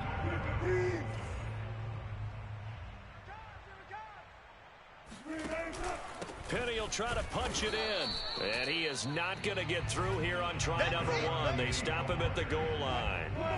Collins now the lone man in the backfield, second and goal. He'll get it up the middle. And he is in for the Seattle touchdown. Rashad Penny punching it in from a yard away. And the Seahawks are able to at least knock this deficit down a bit. So it was the passing game that got him down here, but closer to the goal line, it's the running game that gets him home. Certainly appears that they lulled the defense into thinking that the passing game was going to be it the entire drive. Nice change up there going to the running game to get him over the goal line. And after the touchdown, here's Myers to boot it away. Kicks it on the ground with a squib, taken around the 28. And they've got it up past the 35, so pretty good starting field position.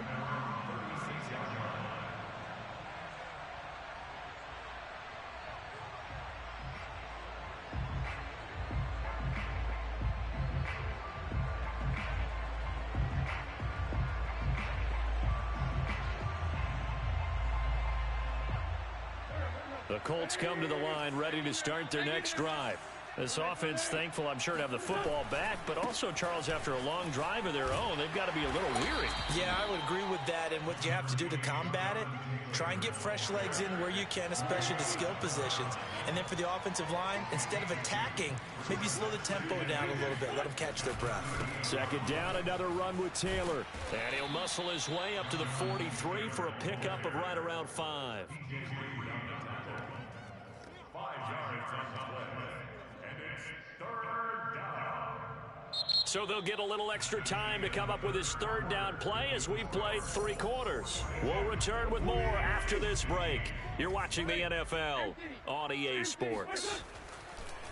Now Wentz on the bootleg. He finds Taylor complete. And he'll be taken down across the 50 at the 45 in enemy territory. When you have someone throwing it that well, that confidently, you don't have to call the game in fear at all, do you? You just go ahead and play. Yep, confidence with a lead to throw it here in the 4th, and boom, he's on the money. Yeah, you don't have to tuck your head in and go like turtle at this point. You can just go ahead and play. It's a jet sweep. This is Pittman. 2 yards on the carry there. It'll be 2nd down. Defensively, they had that one pretty well figured out. Yeah, and one of the things about this play, it can be even more effective when you run a lot of motion, and there's plenty of times you don't hand it off. Wentz on the drop-off to Taylor. And he is out of bounds, but not before he's inside the 30. Partner, I have to tell you, just one word keeps coming to mind from watching them this afternoon, and that's impressive. They have been impressive from the opening kickoff, and they haven't let up here even into the 4th quarter. A solid run on 1st down. Gain of 7 leaves them with a 2nd and 3. I know that every now and then we get in those meetings with coaches, and you almost want to roll your eyes when they talk about staying on schedule when they're moving the football.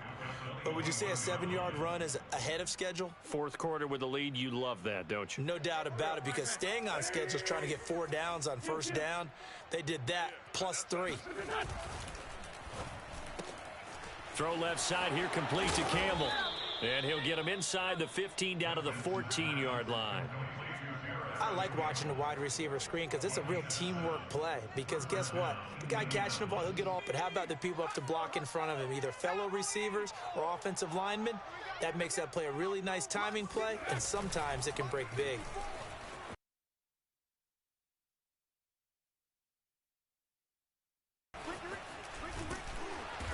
And he'll get it here to the 10-yard line. Call it a gain of 4 on first, and that'll make it second down. Can we just take that run and turn it into a kind of a clip and save? Because that tells you everything you need to know about this drive. They've been moving the ball awfully well.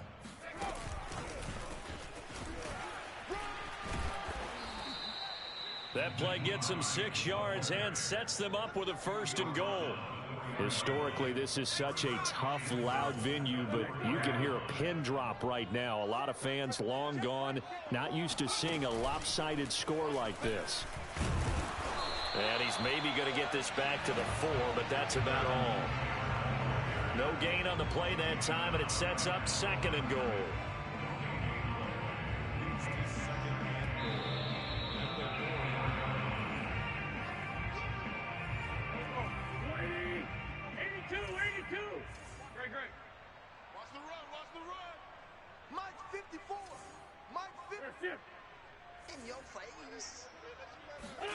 Now this time, Wentz will throw.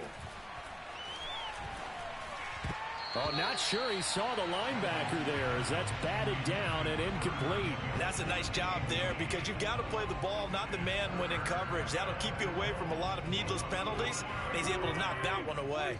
A big play forthcoming. Here's 3rd and goal. Mike's 5-4, Mike's 5-4, Mike's 5-4. Oh, yeah. Oh, yeah. And here we go. They'll try and run. Taylor. And he'll get him a bit closer as he's down to the 2-yard line. 2 yards on the pickup there. It's 4th down. This is a long drive offensively. Wouldn't you hate to end this with just 3 points? Doesn't it feel like during a ball game you have certain narratives going on and there's certain drives that seem to take on just a bit more importance than others? This feels like one of those, doesn't it? To me, 3 points here. And this will be caught. And the carnage continues. It's another touchdown. Is it okay if I break one of our rules, partner, which is to never call a game over until it's over? Because this certainly feels like it's over after that drive. Yeah, that was spirit-crushing, wasn't it? And now you just kind of felt the air go out of the balloon. Yeah, they were fighting so hard to stay in there, and they knew they had to stop them on that drive. But when they were unable to, I think you're exactly right. You could see them sag on their sideline, and I think this one might just be over. Sanchez now, he'll kick it away following the touchdown. From a yard or 2 deep, here comes a return. And the decision to come out of the end zone is going to cost him 5 yards as he's taken down right at the 20.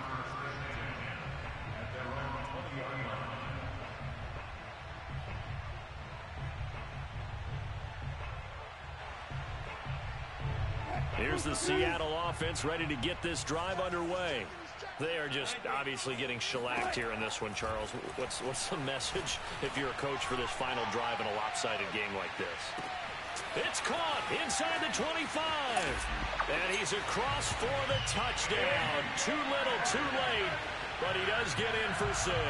No wonder you're grinning. You just beat me in our fantasy league. Indeed I did, my good man. Well, he's been doing this for a lot of years, and the arm strength still there, and he showed it off on that one. So now a 2-point conversion attempt coming for Wilson and the Seahawks. Wilson going to throw for it. And he's got it for the 2-point conversion. So they tack on a pair more here to narrow that deficit a bit further.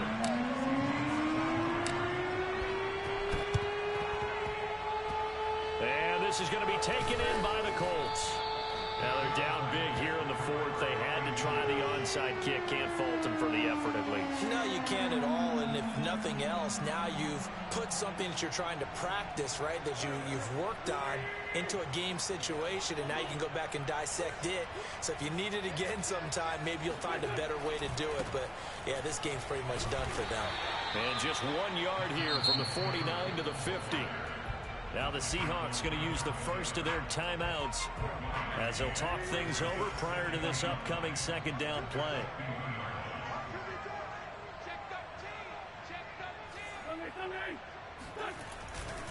They run once more with Taylor.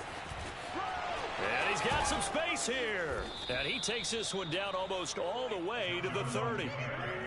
Line of scrimmage, the 31 now on 1st and 10. Wentz to throw. And his throw is incomplete.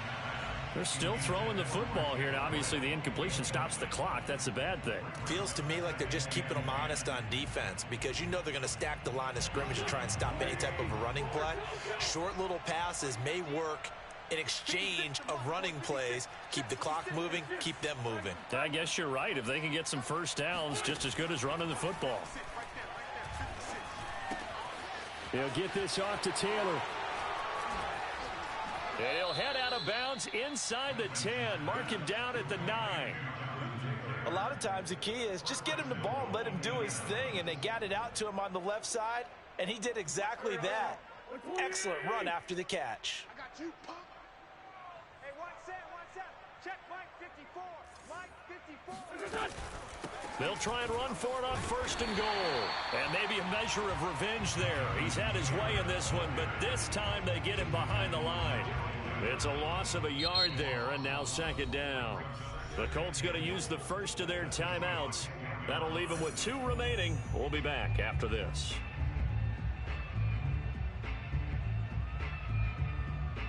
Moved back to the 10. They'll try on 2nd and goal here.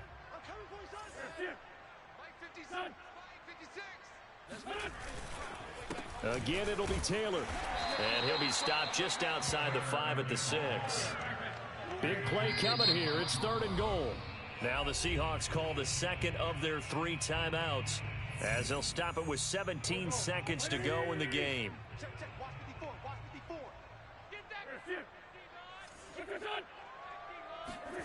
Wentz now on 3rd and goal. He'll dump this off to Taylor, complete. And he takes this down to about the 2 before going out of bounds. A gain of 5, but not enough. Leads to a 4th and goal.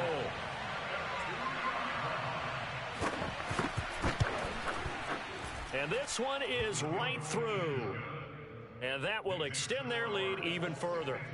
Well, he was a spectator for much of this game. This is his first field goal opportunity of the entire contest, but he's able to connect. Yeah, he had a pretty good seat to this one, didn't he? But let's face it, all kickers that you and I know, they want to contribute. They want their opportunity, and he seized his. And he gets up near the 25 to about the 24 before going out of bounds.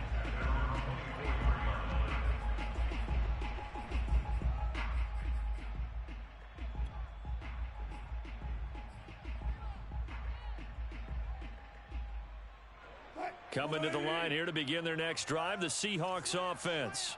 So this is just an exercise in futility. Do you even bother running a play here offensively? I wouldn't, because now is not going to erase what's happened during the game. So after it's over, you're going to go to the film, find out where the game was really lost. But this is not a situation now where you're going to make up for anything. We'll see what they do here. A big offensive explosion help leading them to victory. And the defensive guys, they're just saying, hey, put those points up every week. We'll just keep winning. They will gratefully accept them, won't they? It makes their job that much easier when they're scoring that many points. Allows them to play with a totally different style and a different flow.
NFL is on EA Sports, and we're at Raymond James Stadium in Tampa, Florida. Just a short time ago, the Buccaneers emerging from their tunnel to the roar of this frenzied crowd here in the Sunshine State. And we're in the big ship, and fittingly, everyone here ready to do battle as Tampa Bay gets ready to match up with Dak Prescott and the Dallas Cowboys.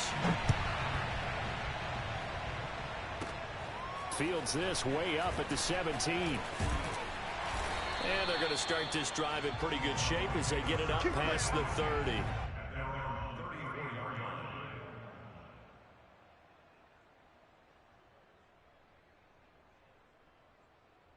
From the 34 now, here's 1st and 10. Here we go, D. Here I come again. Here I come again. Here I come again. Easy. Now Brady. Up right. Oh, he's going to take a shot right away. He rifles one that's intercepted. Picked up by Trayvon Diggs. And the Cowboys are going to get possession here as they force the opening drive turnover. Boy, an aggressive play call to start this game. It backfired, but aggressive, no question about that. Is that one of those statement calls? Trying to let you know that they're going to be aggressive right out of the gate. But that one hung up just a little bit too long. He made a nice play on the ball defensively and was able to pick it off. He'll take this to the other side of midfield before going out of bounds.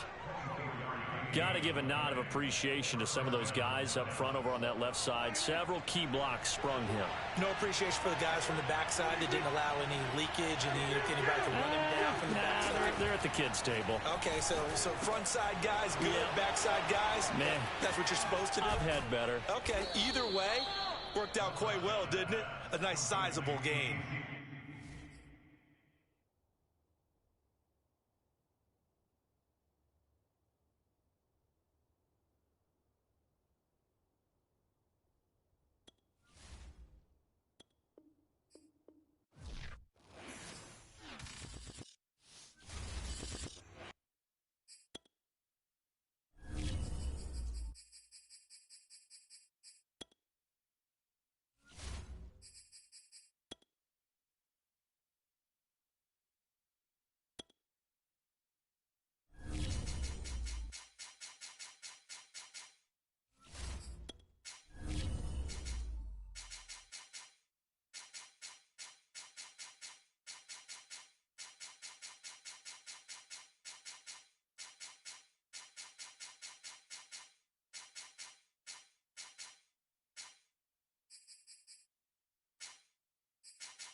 Today's sports coverage of the NFL brings us to First Energy Stadium here in Cleveland, Ohio. Straight ahead, we've got a good one on tap here between the Cleveland Browns and the Tampa Bay Buccaneers.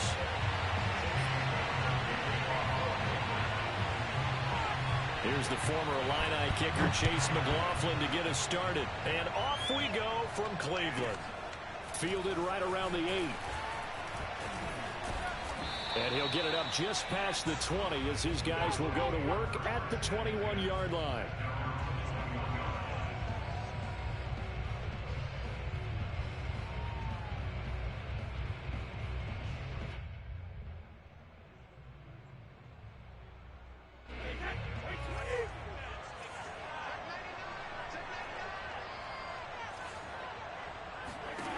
Brady now on first down.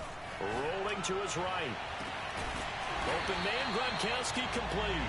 And they work this well upfield across the 45.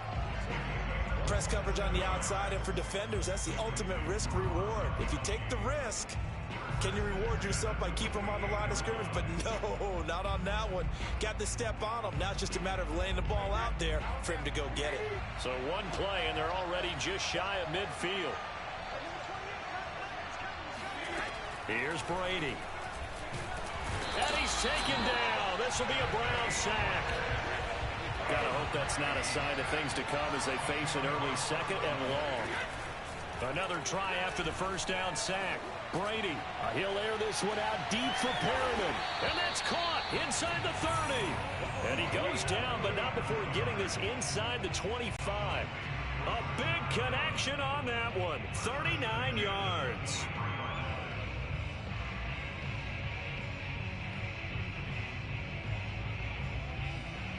So the big play gets him all the way down to the outskirts of the red zone here for 1st and 10. A first carry for Leonard Fournette. And nothing much materializing there on the first down run. He'll get a couple, and that's it. Second down, back to Fournette. And this time they were waiting for him as he'll be knocked down before he can get back to the line of scrimmage. On play action, it's Brady. Being chased out left. And that will be incomplete. Nice play there to force the incompletion. And to me, one thing's for sure. When you're the underdogs and you're playing on the road, you absolutely have to get takeaways. You've got to get the ball from them. Yeah, win that turnover battle, going to be key. They didn't get one there, but you get the feeling they keep making plays like that, they might just get a few. Yeah, once you get one, defensive teams think they come in bunches. Brady going to go on 4th down.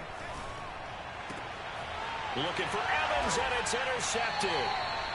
Picked off by Greg Newsome. And the Browns are going to get the football here as the ball will come out to the 20. Quite a decision there on 4th down. They didn't just want the first. They wanted 6 points. And following the interception, they're going to come away with neither. And that's too bad, partner, because they really went for it on that one, right? Because I think in their mind, sometimes the illogical play is the logical play. But in this case, they were wrong. A first carry now for Nick Chubb. And he's going to take this ahead for right around 3 yards, but no more than that. 2nd down. Yeah, I don't know if it's exactly a win-win, but if you're on offense, you'll take that kind of a run, all right? It was kind of stacked up, found a little bit of yardage, and frankly, they're pretty close to staying on schedule on offense. The playbook is still open for the coordinator.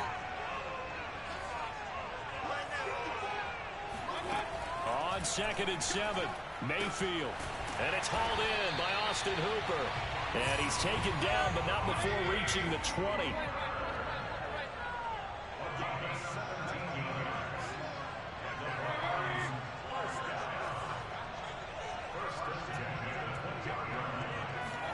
First down, Mayfield. To the right side, and he's got Landry complete. He's got the lane, and there he goes. And he goes diving to get as much as he can following a big gain. A nice little cherry on top there at the end. A big play there on the catch and run. 1st and goal, a chance to convert that early turnover into points. Now Mayfield. To the end zone, but it's incomplete. Down this close to the goal line, first down. Surprised that wasn't a run? I am, and you know I'm old school. I want to run the ball on first down in this situation because second down, that gives me that option of running play action and maybe throwing it. They'll try to run with Hunt, and he'll take it into the end zone for a Browns touchdown. Kareem Hunt taking it in from 2 yards out, and the Browns have taken the early lead. Kevin Stefanski going to leave the offense out to go for 2. Mayfield going to try to throw for the 2. It's complete, and he is not going to make it. They stop him up short, and this will remain a 6-0 ball game.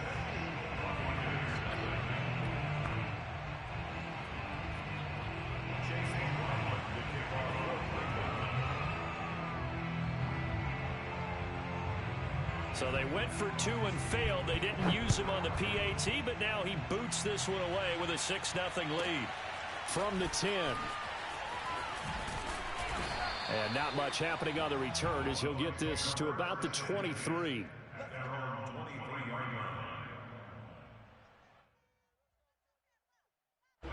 The Bucs offense set to begin their next possession. And there are parts of their last drive they'd like to emulate. And, of course, they'd like to forget the ending, the interception. But they did put together, Charles, a nice sustained drive to get him down the field. Yeah, and unfortunately for them, the only thing that matters is part 2, right?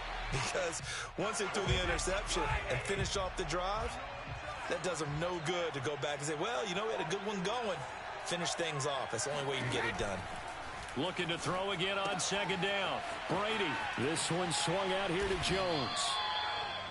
That was a pretty favorable situation there. What would you call that? Second and manageable? Smart play, too. Didn't force it downfield when he didn't have it. Just checked it down, let him get the first down, and that's exactly what he did. Flush to his right. It's caught by Mike Evans. And they're going to have this across midfield and inside the 45.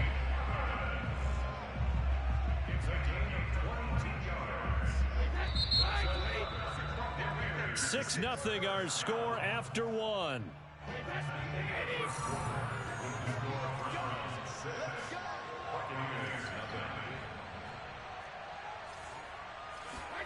On 1st and 10, here's Brady. Eluding the pressure right.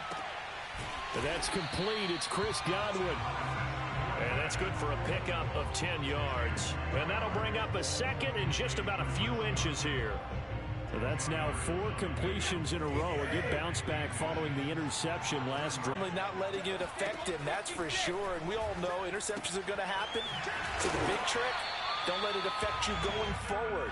Most of the good quarterbacks, they just tell the ball boy, get that one out of the rotation, give me a fresh ball, and let's go. He's got his offense moving again.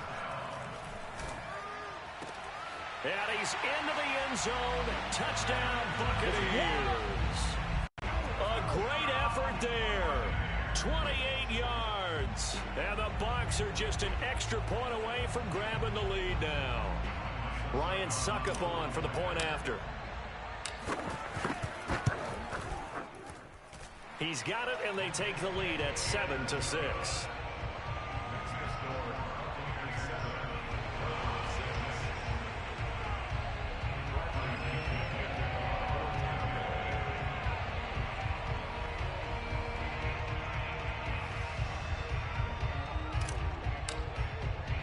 Now Pinion with the kickoff honors following the touchdown. Very short kick. This will be taken by one of the up men.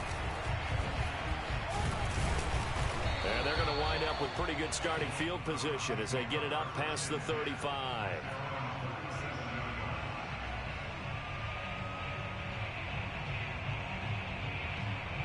The Browns drive about to get started.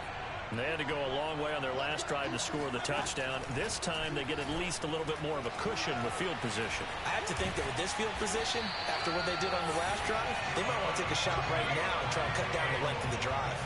So from Buccaneer territory now, it's 1st and 10 at the 36. He's going to air one out. And this is caught. And they are able to stop him, but he does take it all the way to the 2. A big play that time through the air. 35 yards. Play action now. Here's Mayfield. And this is caught. Touchdown, Cleveland. Donovan Peoples-Jones there to make the grab. And once again, the Browns are back in front. So up comes Mayfield as his guys will go for two. They'll try and throw for it.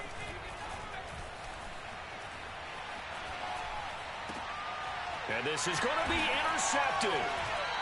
Good positioning, and it's picked off. Well, as most teams do in their two-point attempt, they pass the ball. Instead, it gets intercepted. And remember, if you pick it off, you get a chance to take it all the way back and 2 points yourself, right? Yeah, not the case there, but that's why you got to be really careful with those throws, especially to the outside.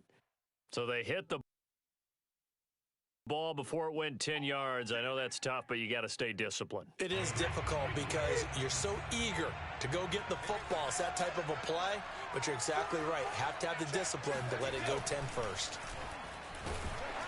The throw there by Brady, intended for Gronkowski, but incomplete. So now 2nd and 10 after the incompletion on first down. On play action, now Brady. Looking for Gronkowski, and it's intercepted. Picked up by Denzel Ward. And the Brownsons are going to take over at their own 28-yard line.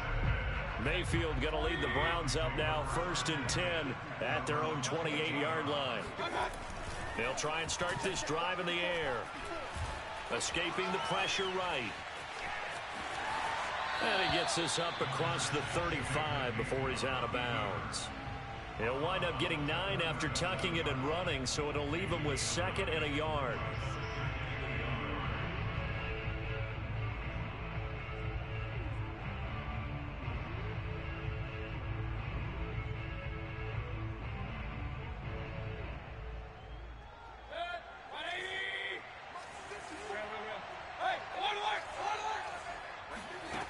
From the gun, Mayfield. And down he goes, a Buccaneer sack. Shaquille Barrett, the blitz works to perfection as he gets in there to dump him for a loss of 8.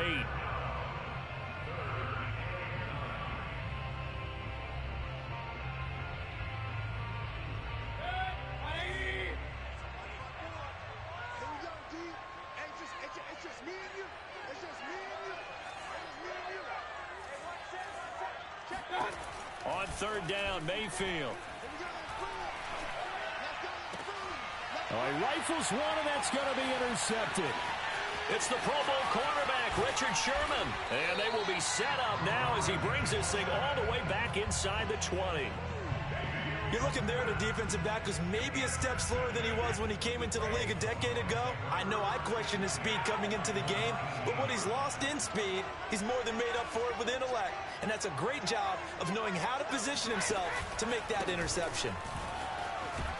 And he'll get this one down to about the 17. And give the tackle to Anthony Walker. 2 minutes remaining in this first half of football.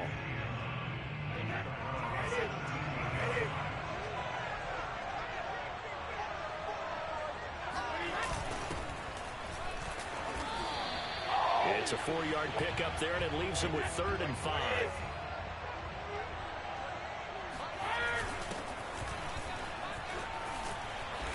And he'll be taken down, but he does have first down yardage.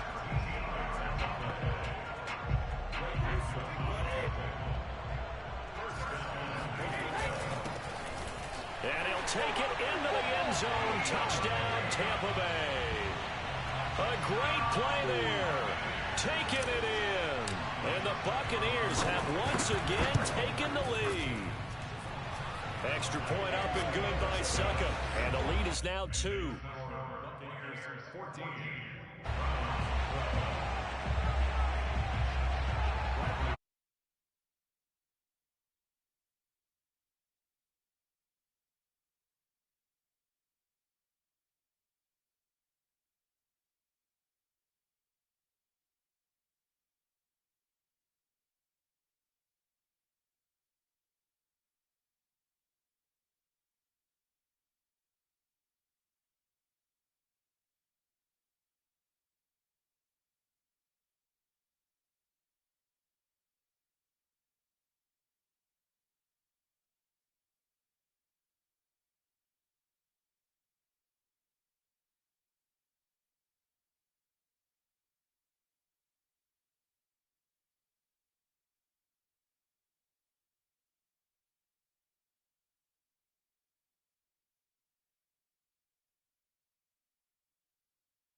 NFL is on EA Sports, and we're at Raymond James Stadium in Tampa, Florida. With the echoes of Cannon Blast still ringing in our ears from the north end zone, the Bucs were introduced a moment ago, and they are all set as their guys will do battle with the Cincinnati Bengals.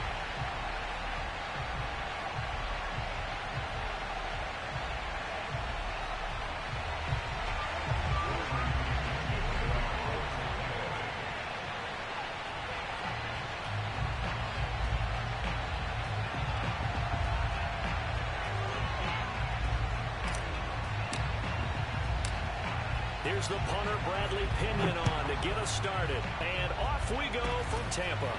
Short. And look at this. Right away, a loose football.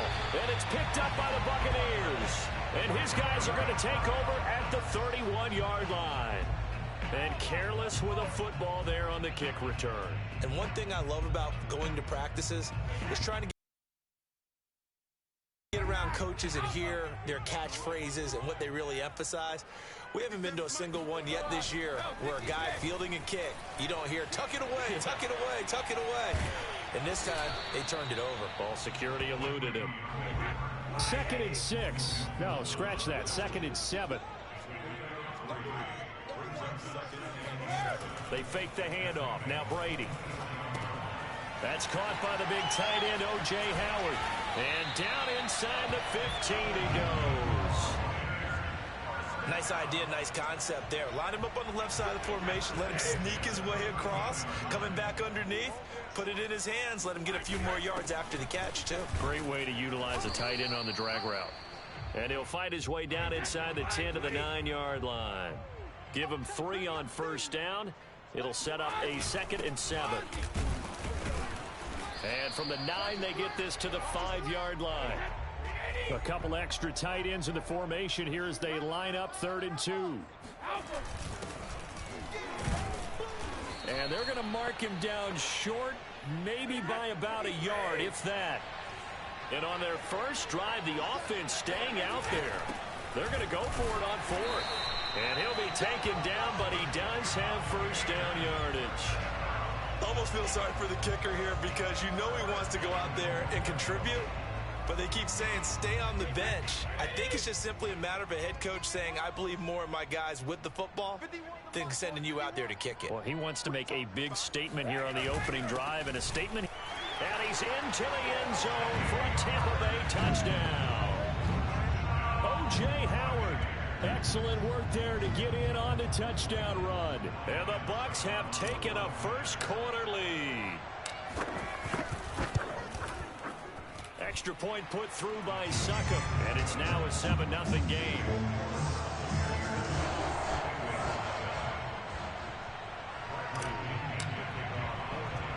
And following the touchdown now, it's Bradley Pinion on to kick this one away. Very short kick. This will be taken by one of the up men. And they're going to start this drive in pretty good shape as they get it up past the 30. Burrow going to lead up the Bengals here, 1st and 10. At about the 32.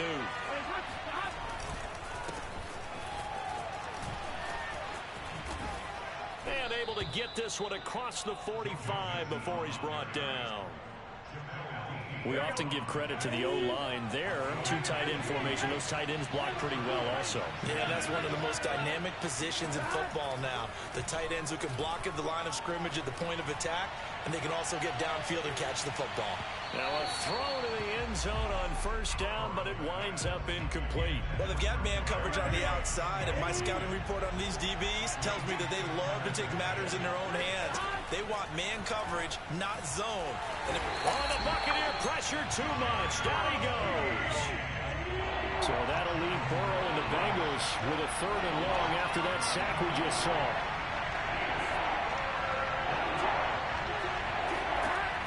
Back to throw. Steps away. That is caught. It's Uzomah. Give him 19 on the play, but they will still come up a bit short. And now it's 4th down. There's another example where defensive coaches constantly preach, not allowing any run after the catch. They give up a few more yards than they wanted to, but they were able to get him down quickly and force a 4th down.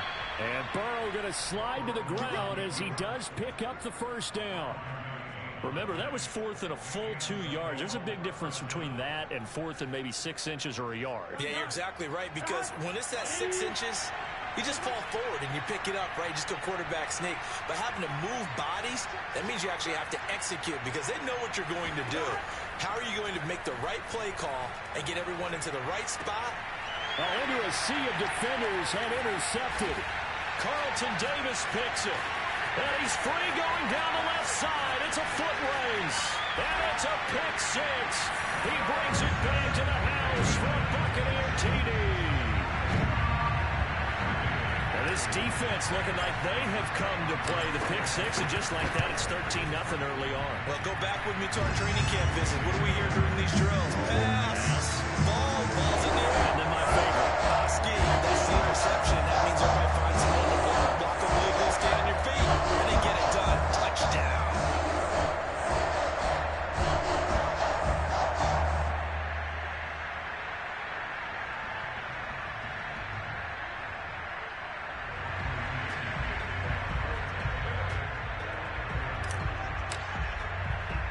So they throw the pick six. They'll get another shot at it now as this one's in the air. Kicks it on the ground with a squib, taken around the 28. And they're going to wind up with pretty good starting field position as they get it up past the 35. The Bengals drive about to get going. And last time, decent field position through the pick six. Obviously costly. But they can't afford to just bunker in now. All right, good field position means go ahead and attack on offense. Try and press the advantage a little bit. They just have to be better with the football on this possession. So that didn't bother you too much last time? No, because it's exactly what you're supposed to do. You can't have good field position and not try to take advantage of it. Sometimes the defense makes a good play, too.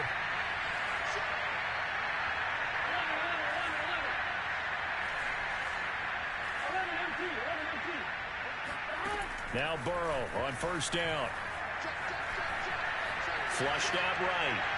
And that one is incomplete. And it also concludes quarter number one. 14-0 the score. This is the NFL on EA Sports.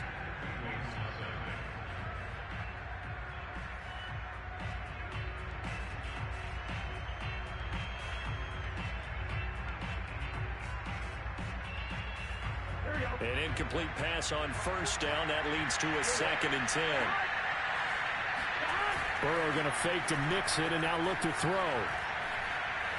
He's going to go for a big play downfield. Got a man. It's caught inside the 10.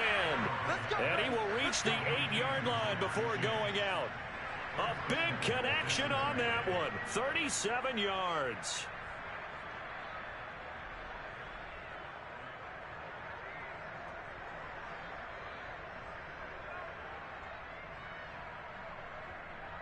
The chain gang hustling to catch up. Here's 1st and goal from just inside the 10. They'll give it to Mixon. They'll get this halfway home from the 8 to the 4 on a gain of 4. So that run gets them about halfway home. Yeah, it's now 2nd and goal. The end zone beckons. It looms. They can do whatever they want. Full playbook. Run it again, or they can go play action and try and put it in that way.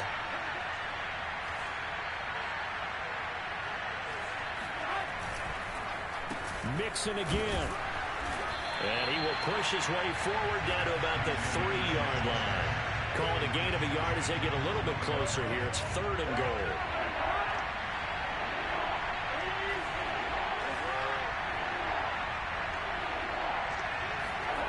Burrow on play action. And down he goes. Pressure gets him back at the 14. Well timed there by Richard Sherman. A sack on the corner blitz. And that's the kind of stand all defenses are seeking. 3rd and goal, backs against the wall, and they get a monster sack. And now they're going to force them into a field goal. For them, that's a win.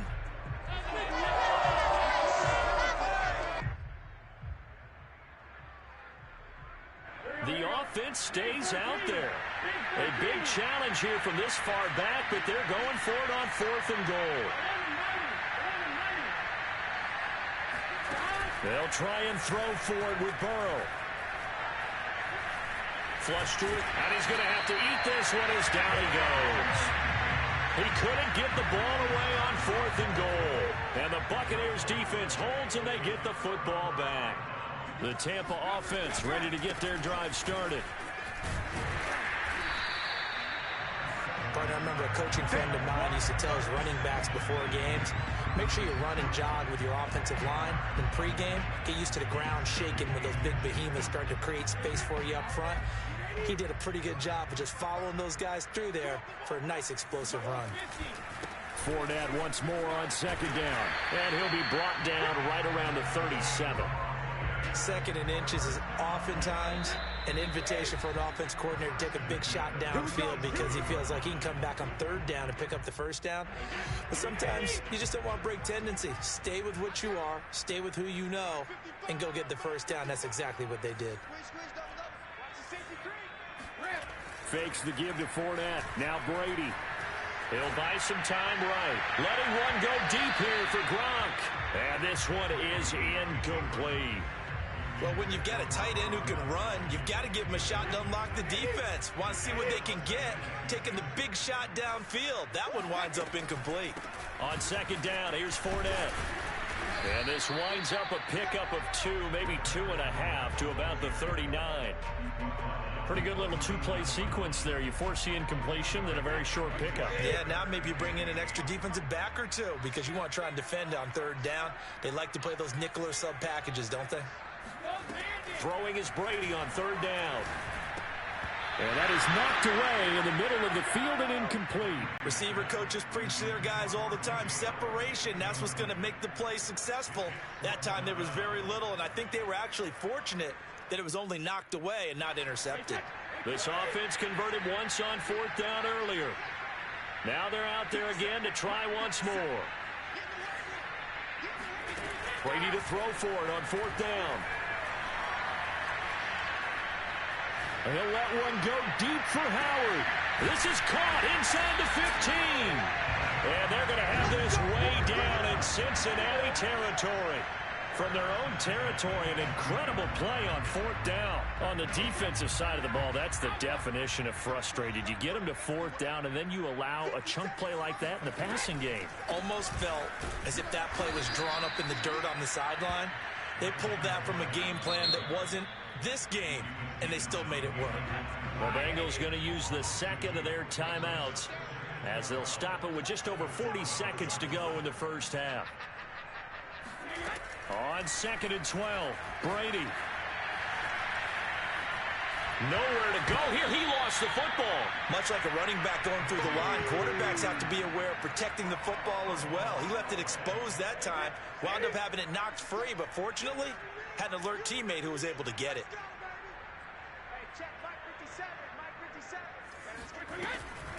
On 3rd down, Fournette. And they'll lose yardage here. Knocked back to the 19-yard line. Now a timeout coming here defensively. As on 4th, the field goal unit. From the left hash, it's a 36-yard attempt. And that is no good. He pulled it just a wee bit wide left. So we've hit intermission. It's halftime. This is the NFL, and it's a presentation of EA Sports. 2nd half straight ahead from Raymond James Stadium. Both teams finishing up their halftime adjustments. So for the call, let's get back over to Tampa and rejoin Brandon and Charles. Welcome back. Charles and I settled into the booth, ready for quarter number 3. The Bucs with a lead, and they'll get the football first as the 2nd half is underway. Now this is going to be returned from the back line of the end zone. And the decision to bring it out, not a good one, as he's tackled at the 15.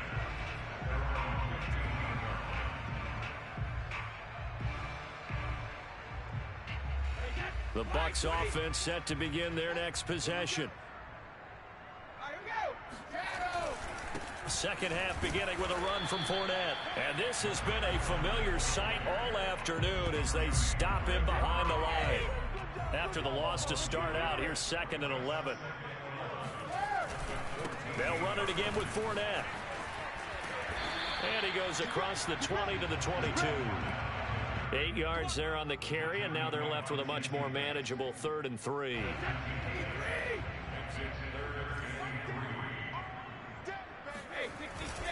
They'll try and run for it with Fournette. And they're able to get this one across the 35. Well, you certainly have to give a little credit here because they're playing this game now at their pace. This is ball control football, sustained runs, taking their time, and making it work. Fournette, a first down carry. And he can only manage to get a couple. 2nd and 8 coming up.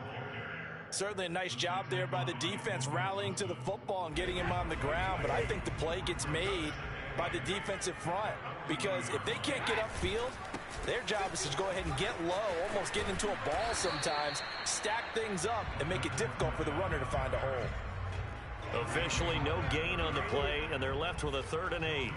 As usual, the hallmark of a good run defense, linebackers making plays near the line of scrimmage. Absolutely nowhere to run there. And the play goes nowhere, losing yardage back near the 40 at the 39. A loss of a yard, and it brings up 4th.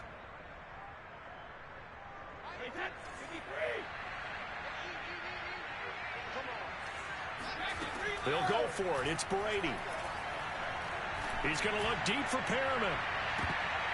And it's incomplete. They cannot convert, and they turn it over. Boy, a curious decision to go for it. Doesn't pan out, and the Bengals are going to get it back in terrific field position. Throwing now, Burrow on first down. He finds his running back, Mixon. And all the way in for a Cincinnati score. Joe Mixon, 39 yards. And the Bengals have got it back to a one-score game. So that pretty conclusively, I might add, shows you the perils of going for it and not making it on 4th down. One play, touchdown. Yeah, and I've got to put this on the man in charge, the head coach. He made the decision to go for it. To me, when punting was the only decision to make, and it backfired on him in a big way. Extra point by McPherson, up and good. And that'll cut the lead down to a touchdown.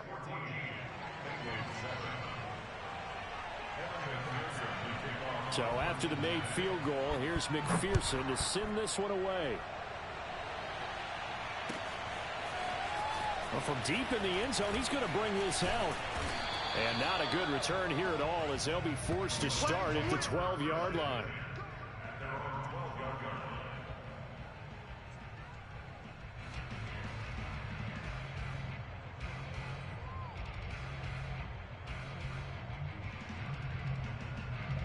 The Tampa offense ready to get their drive started. And last time this unit was out here, costly turnover, and then that turned into 6 points. They've got to make amends. And how many times have we sat in meetings with coaches and they use the term complementary football? Offense take care of the defense, defense take care of the offense. That didn't happen on the last possession. This is a chance for them to pick themselves back up and help their team. Yeah, we'll see if they can recoup and recover. Third quarter of a tight football game as we come up on a 2nd and 10. A handoff to Fournette. And some room to roam now. He's at the 50.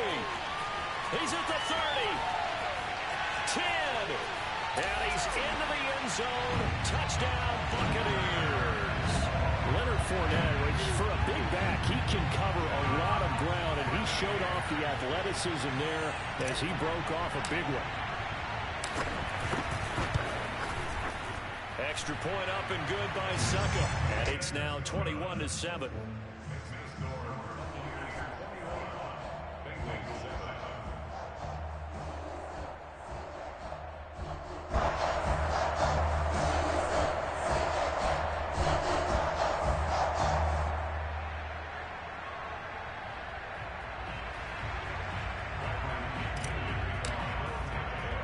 Now Pinion with the kickoff honors following the touchdown. And he can't field it cleanly. It's loose. And they're going to start this drive in pretty good shape as they get it up past the 30.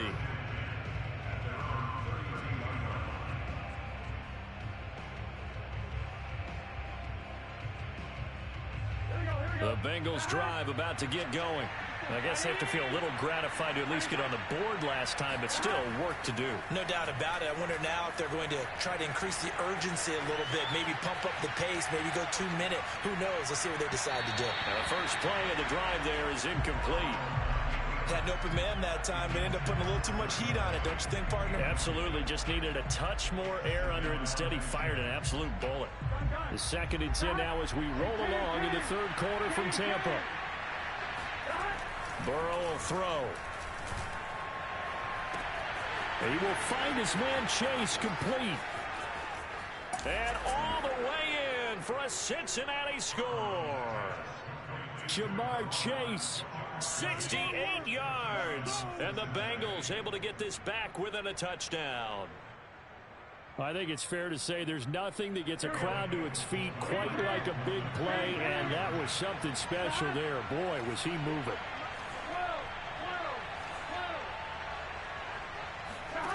Burrow's going to look to throw for it. That's caught at the 2. And he will get into the end zone to shave 2 more points off the deficit. So they go with a pass there on the 2-point try and able to convert it, Charles. And a good job by the offense figuring out their 2-point play and using it well. It's interesting how people are using the strategy nowadays, though, isn't it? It really is, and I don't know how much that particular play factored in, but with the PAT moving back in 15-16, that kind of changed things, didn't it? It's really a part of everyone's strategy now. When I talk with coaches and when we sit with them, they always talk about they actually have 2-point periods in practice now, something they never really did before. The Bucs offense set to begin their next possession. Pretty important 3rd quarter drive for them. Momentum has sort of shifted the other direction after that last touchdown as they nurse this small lead. And he's upended after a gain of 2 out to the 27. The last run good for 2. Here's 2nd and 8. Here's Brady to throw. He'll air this one out deep for Perriman. And got his man complete. And he's going to get this down to the 35-yard line. A big play that time through the air. 38 yards. So that changes things a bit. Here's a 1st and 10 all the way down at the 35.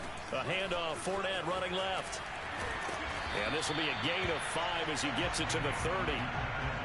Offensive linemen love creating space for their guys carrying the ball, but when that guy also breaks tackles and creates extra yardage, they almost feel like he's one of them, and they really embrace him. And that is going to do it for this 3rd quarter of action. We'll return with more after this. This is the NFL, and it's on EA Sports. 2nd down, back to Fournette.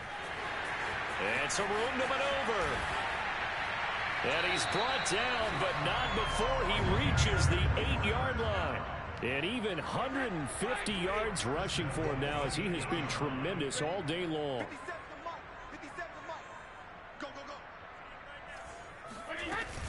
They'll try and run for it with Fournette. And he's into the end zone for a Tampa Bay touchdown. Leonard Fournette. His 2nd touchdown of the afternoon. And the Buccaneers here finding a way to stretch their lead.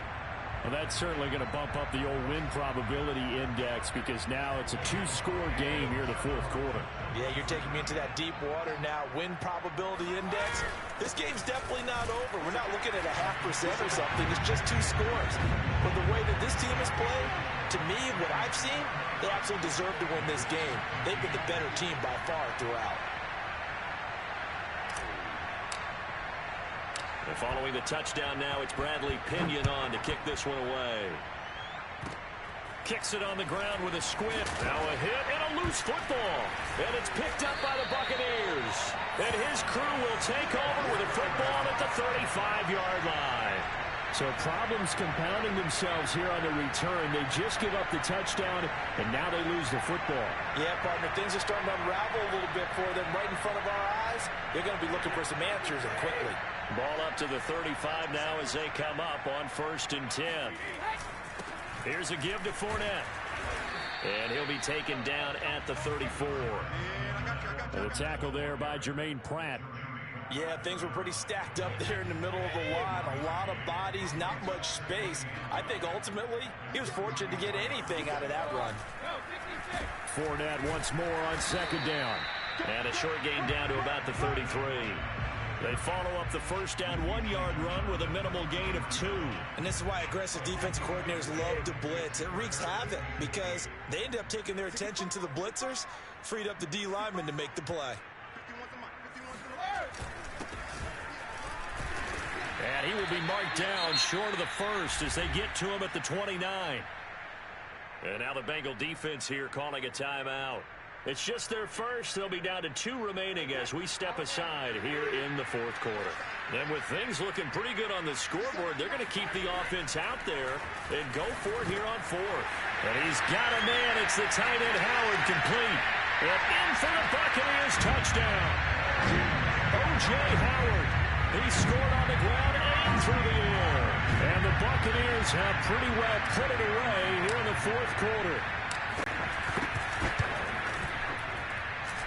Extra point put through by Succop. And the lead now to 3 touchdowns at 21.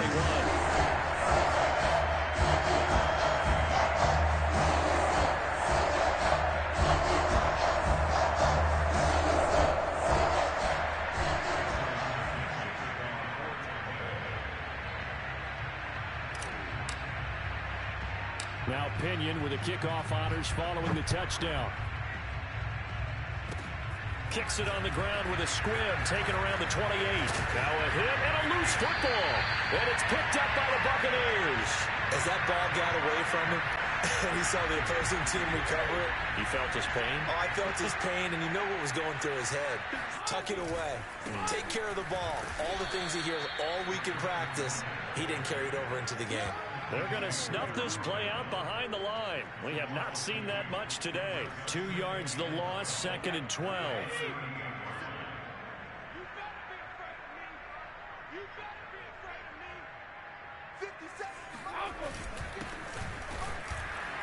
And this play will be blown up. He'll lose yardage back at the 38. The Bucs on 3rd down. They've had their troubles, just 1 for 6. This is going to be 3rd and 13. And he'll only get this to about the 35, well short of the line to gain. And this defense here going to burn their 2nd timeout. But you can also factor in another timeout that they'll get when the clock stops at the 2-minute warning.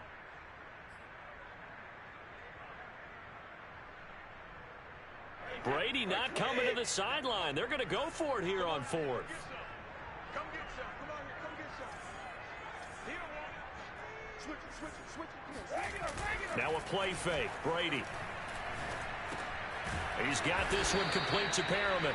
And unable to break away. They stop him a few yards shy. Bruce Arians takes a shot there, but his guys come up empty. And the Bengals will get the football back.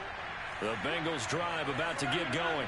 And for them, a touchdown their last go-around. Obviously, they'll be hoping to do that again. And when you start plotting for this drive, when you start thinking to yourself, okay, what are we going to do? Oh, wide open, complete. And all the way in for a Cincinnati score. Joe Mixon, 2 catches, 2 touchdowns here so far. And the Bengals have got it back to a 2-score game here in the 4th.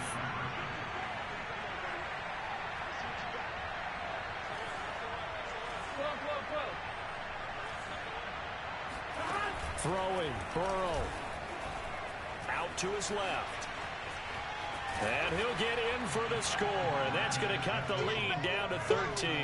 And that was the old QB one-man band play there on the conversion. And look, let's face it, even quarterbacks who don't have great mobility, in certain situations, they're able to actually take the ball in themselves.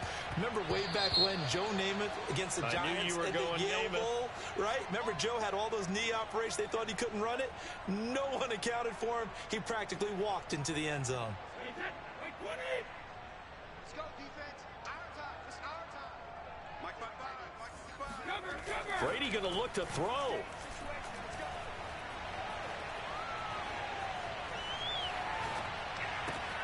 And he finds Howard complete. And the stop here will come at the 38-yard line.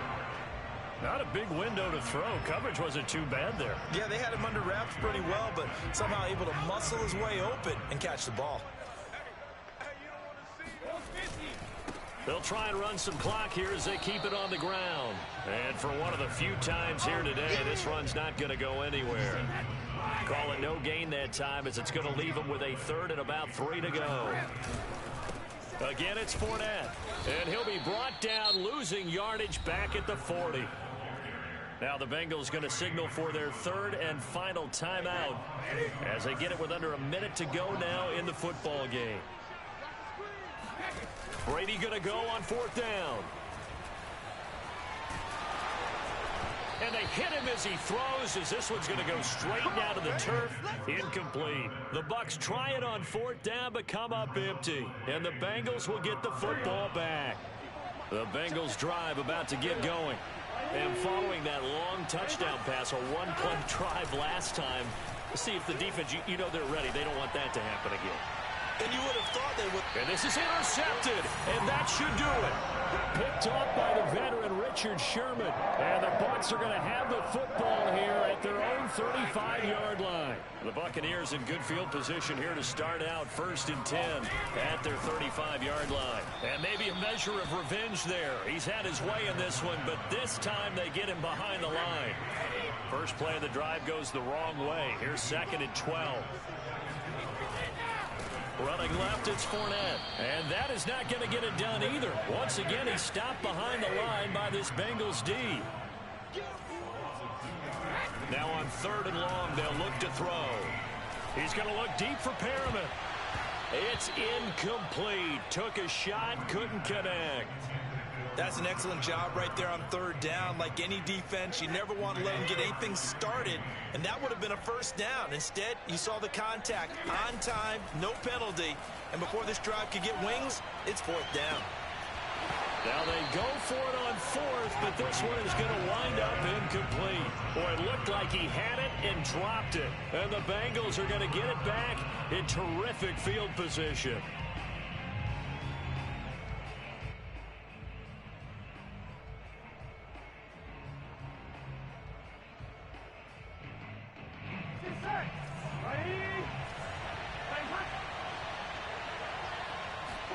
A final shot now for Burrow.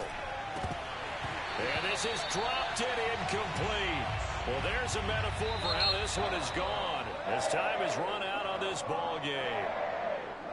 Charles, we saw a lot of points go up in this one. Certainly defensively, stuff that they can look at on film, don't you think? No doubt about it. And they've got to go back and check where the errors are, how they're going to fix them, and continue to get better at what they do. But they also need a little adjustment with their confidence. To give up that many points, even if you win a game, that can hurt you.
screen play over your best blocker.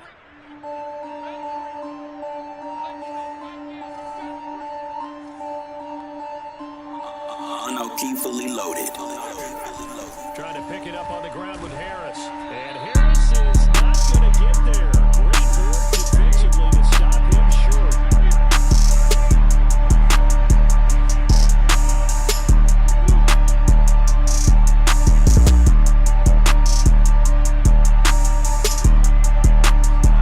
They'll try and throw for it with Roethlisberger. He's going to have his running back. It's complete. And he takes this one down almost all the way to the 30.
drives, and even more so after the defense gave up the first lead. With these last two drives, obviously inspired their D because they shuttled down the last time out. They hope to continue that strength. The first down run got 5. Here's 2nd and 5. A run with Harris out of the shotgun. And they will only muster a yard here to the 38. I do know from experience that when you slow down someone's running game, you're now doing the dictating on defense. And guess what? Now you're getting ready to tee off on their quarterback because they have to throw it all the time. But you still have to be alert for the draws and other plays of that nature to make sure you don't get hurt. Going top shelf for Smith-Schuster. And the defense loses him. It's complete. And into the end zone. Touchdown, Pittsburgh.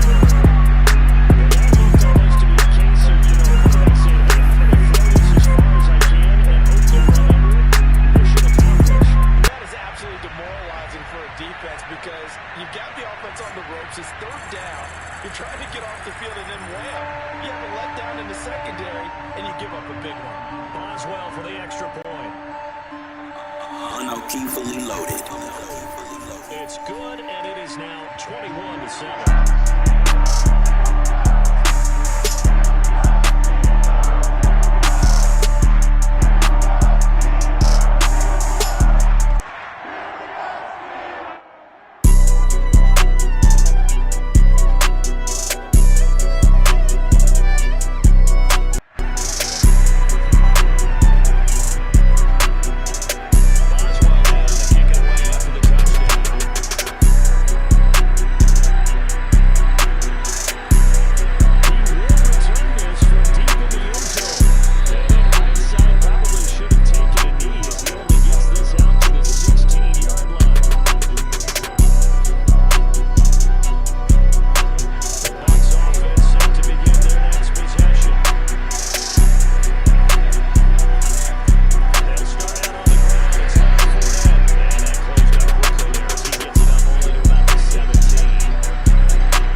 But if you're going to give up 10, 12, 15 yards after the catch, then your defense is going to be in a lot of trouble. Roethlisberger's throw complete there to Smith-Schuster. And out of bounds all the way down at the 3. A big connection on that one. 31 yards. That was hard to fathom. They were in the dominant 6 DBs back there. They still lost it. Great work, because I'm right there with you. I don't understand how they couldn't pick him up. But don't be surprised. And this will be caught by his big tight end, Ebron, for a Steeler touchdown. 3 first-down touchdown passes down for Ben Roethlisberger. And the Steelers, they broaden their lead. The touchdown all set up by the big play one snap before, but they finish it off here with a shorter completion, this time for the score. I like how they stuck with the guy out there, right? Big pass play. Get the momentum going, right? That's you created for the play like that. And you come right back with another pass play to finalize things off. Osweiler good with the extra point. And the lead now 3 touchdowns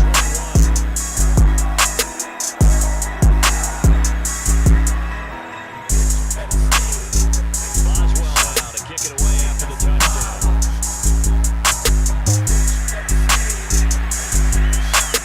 This will be returned from deep in the end zone. And the decision to bring it out, not a good one, as he's tackled at the 15.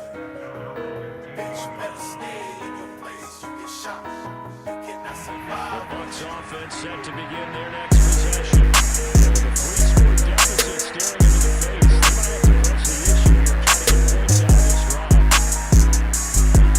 Trying to shake off the interception from the last drive. He'll look to throw. Now he'll let it go deep down the left sideline. And that will be incomplete. Would have been a big hitter if they had connected. Instead, it's second down. So after the incompletion on first, now second and 10. One play action, it's Brady. Pressure gets on it, down he goes. Back at the 4-yard line. Cam Hayward, always a force, got back there for the sack. Well, if an offense is going to throw the ball in this part of the field, any pass rusher will tell you that's his favorite part. Gets a chance to get after the quarterback, almost like a reverse red zone. They can create points using their defense, and this time they take their man down. They'd like to avoid punting from their own end zone so they could use something here on third down.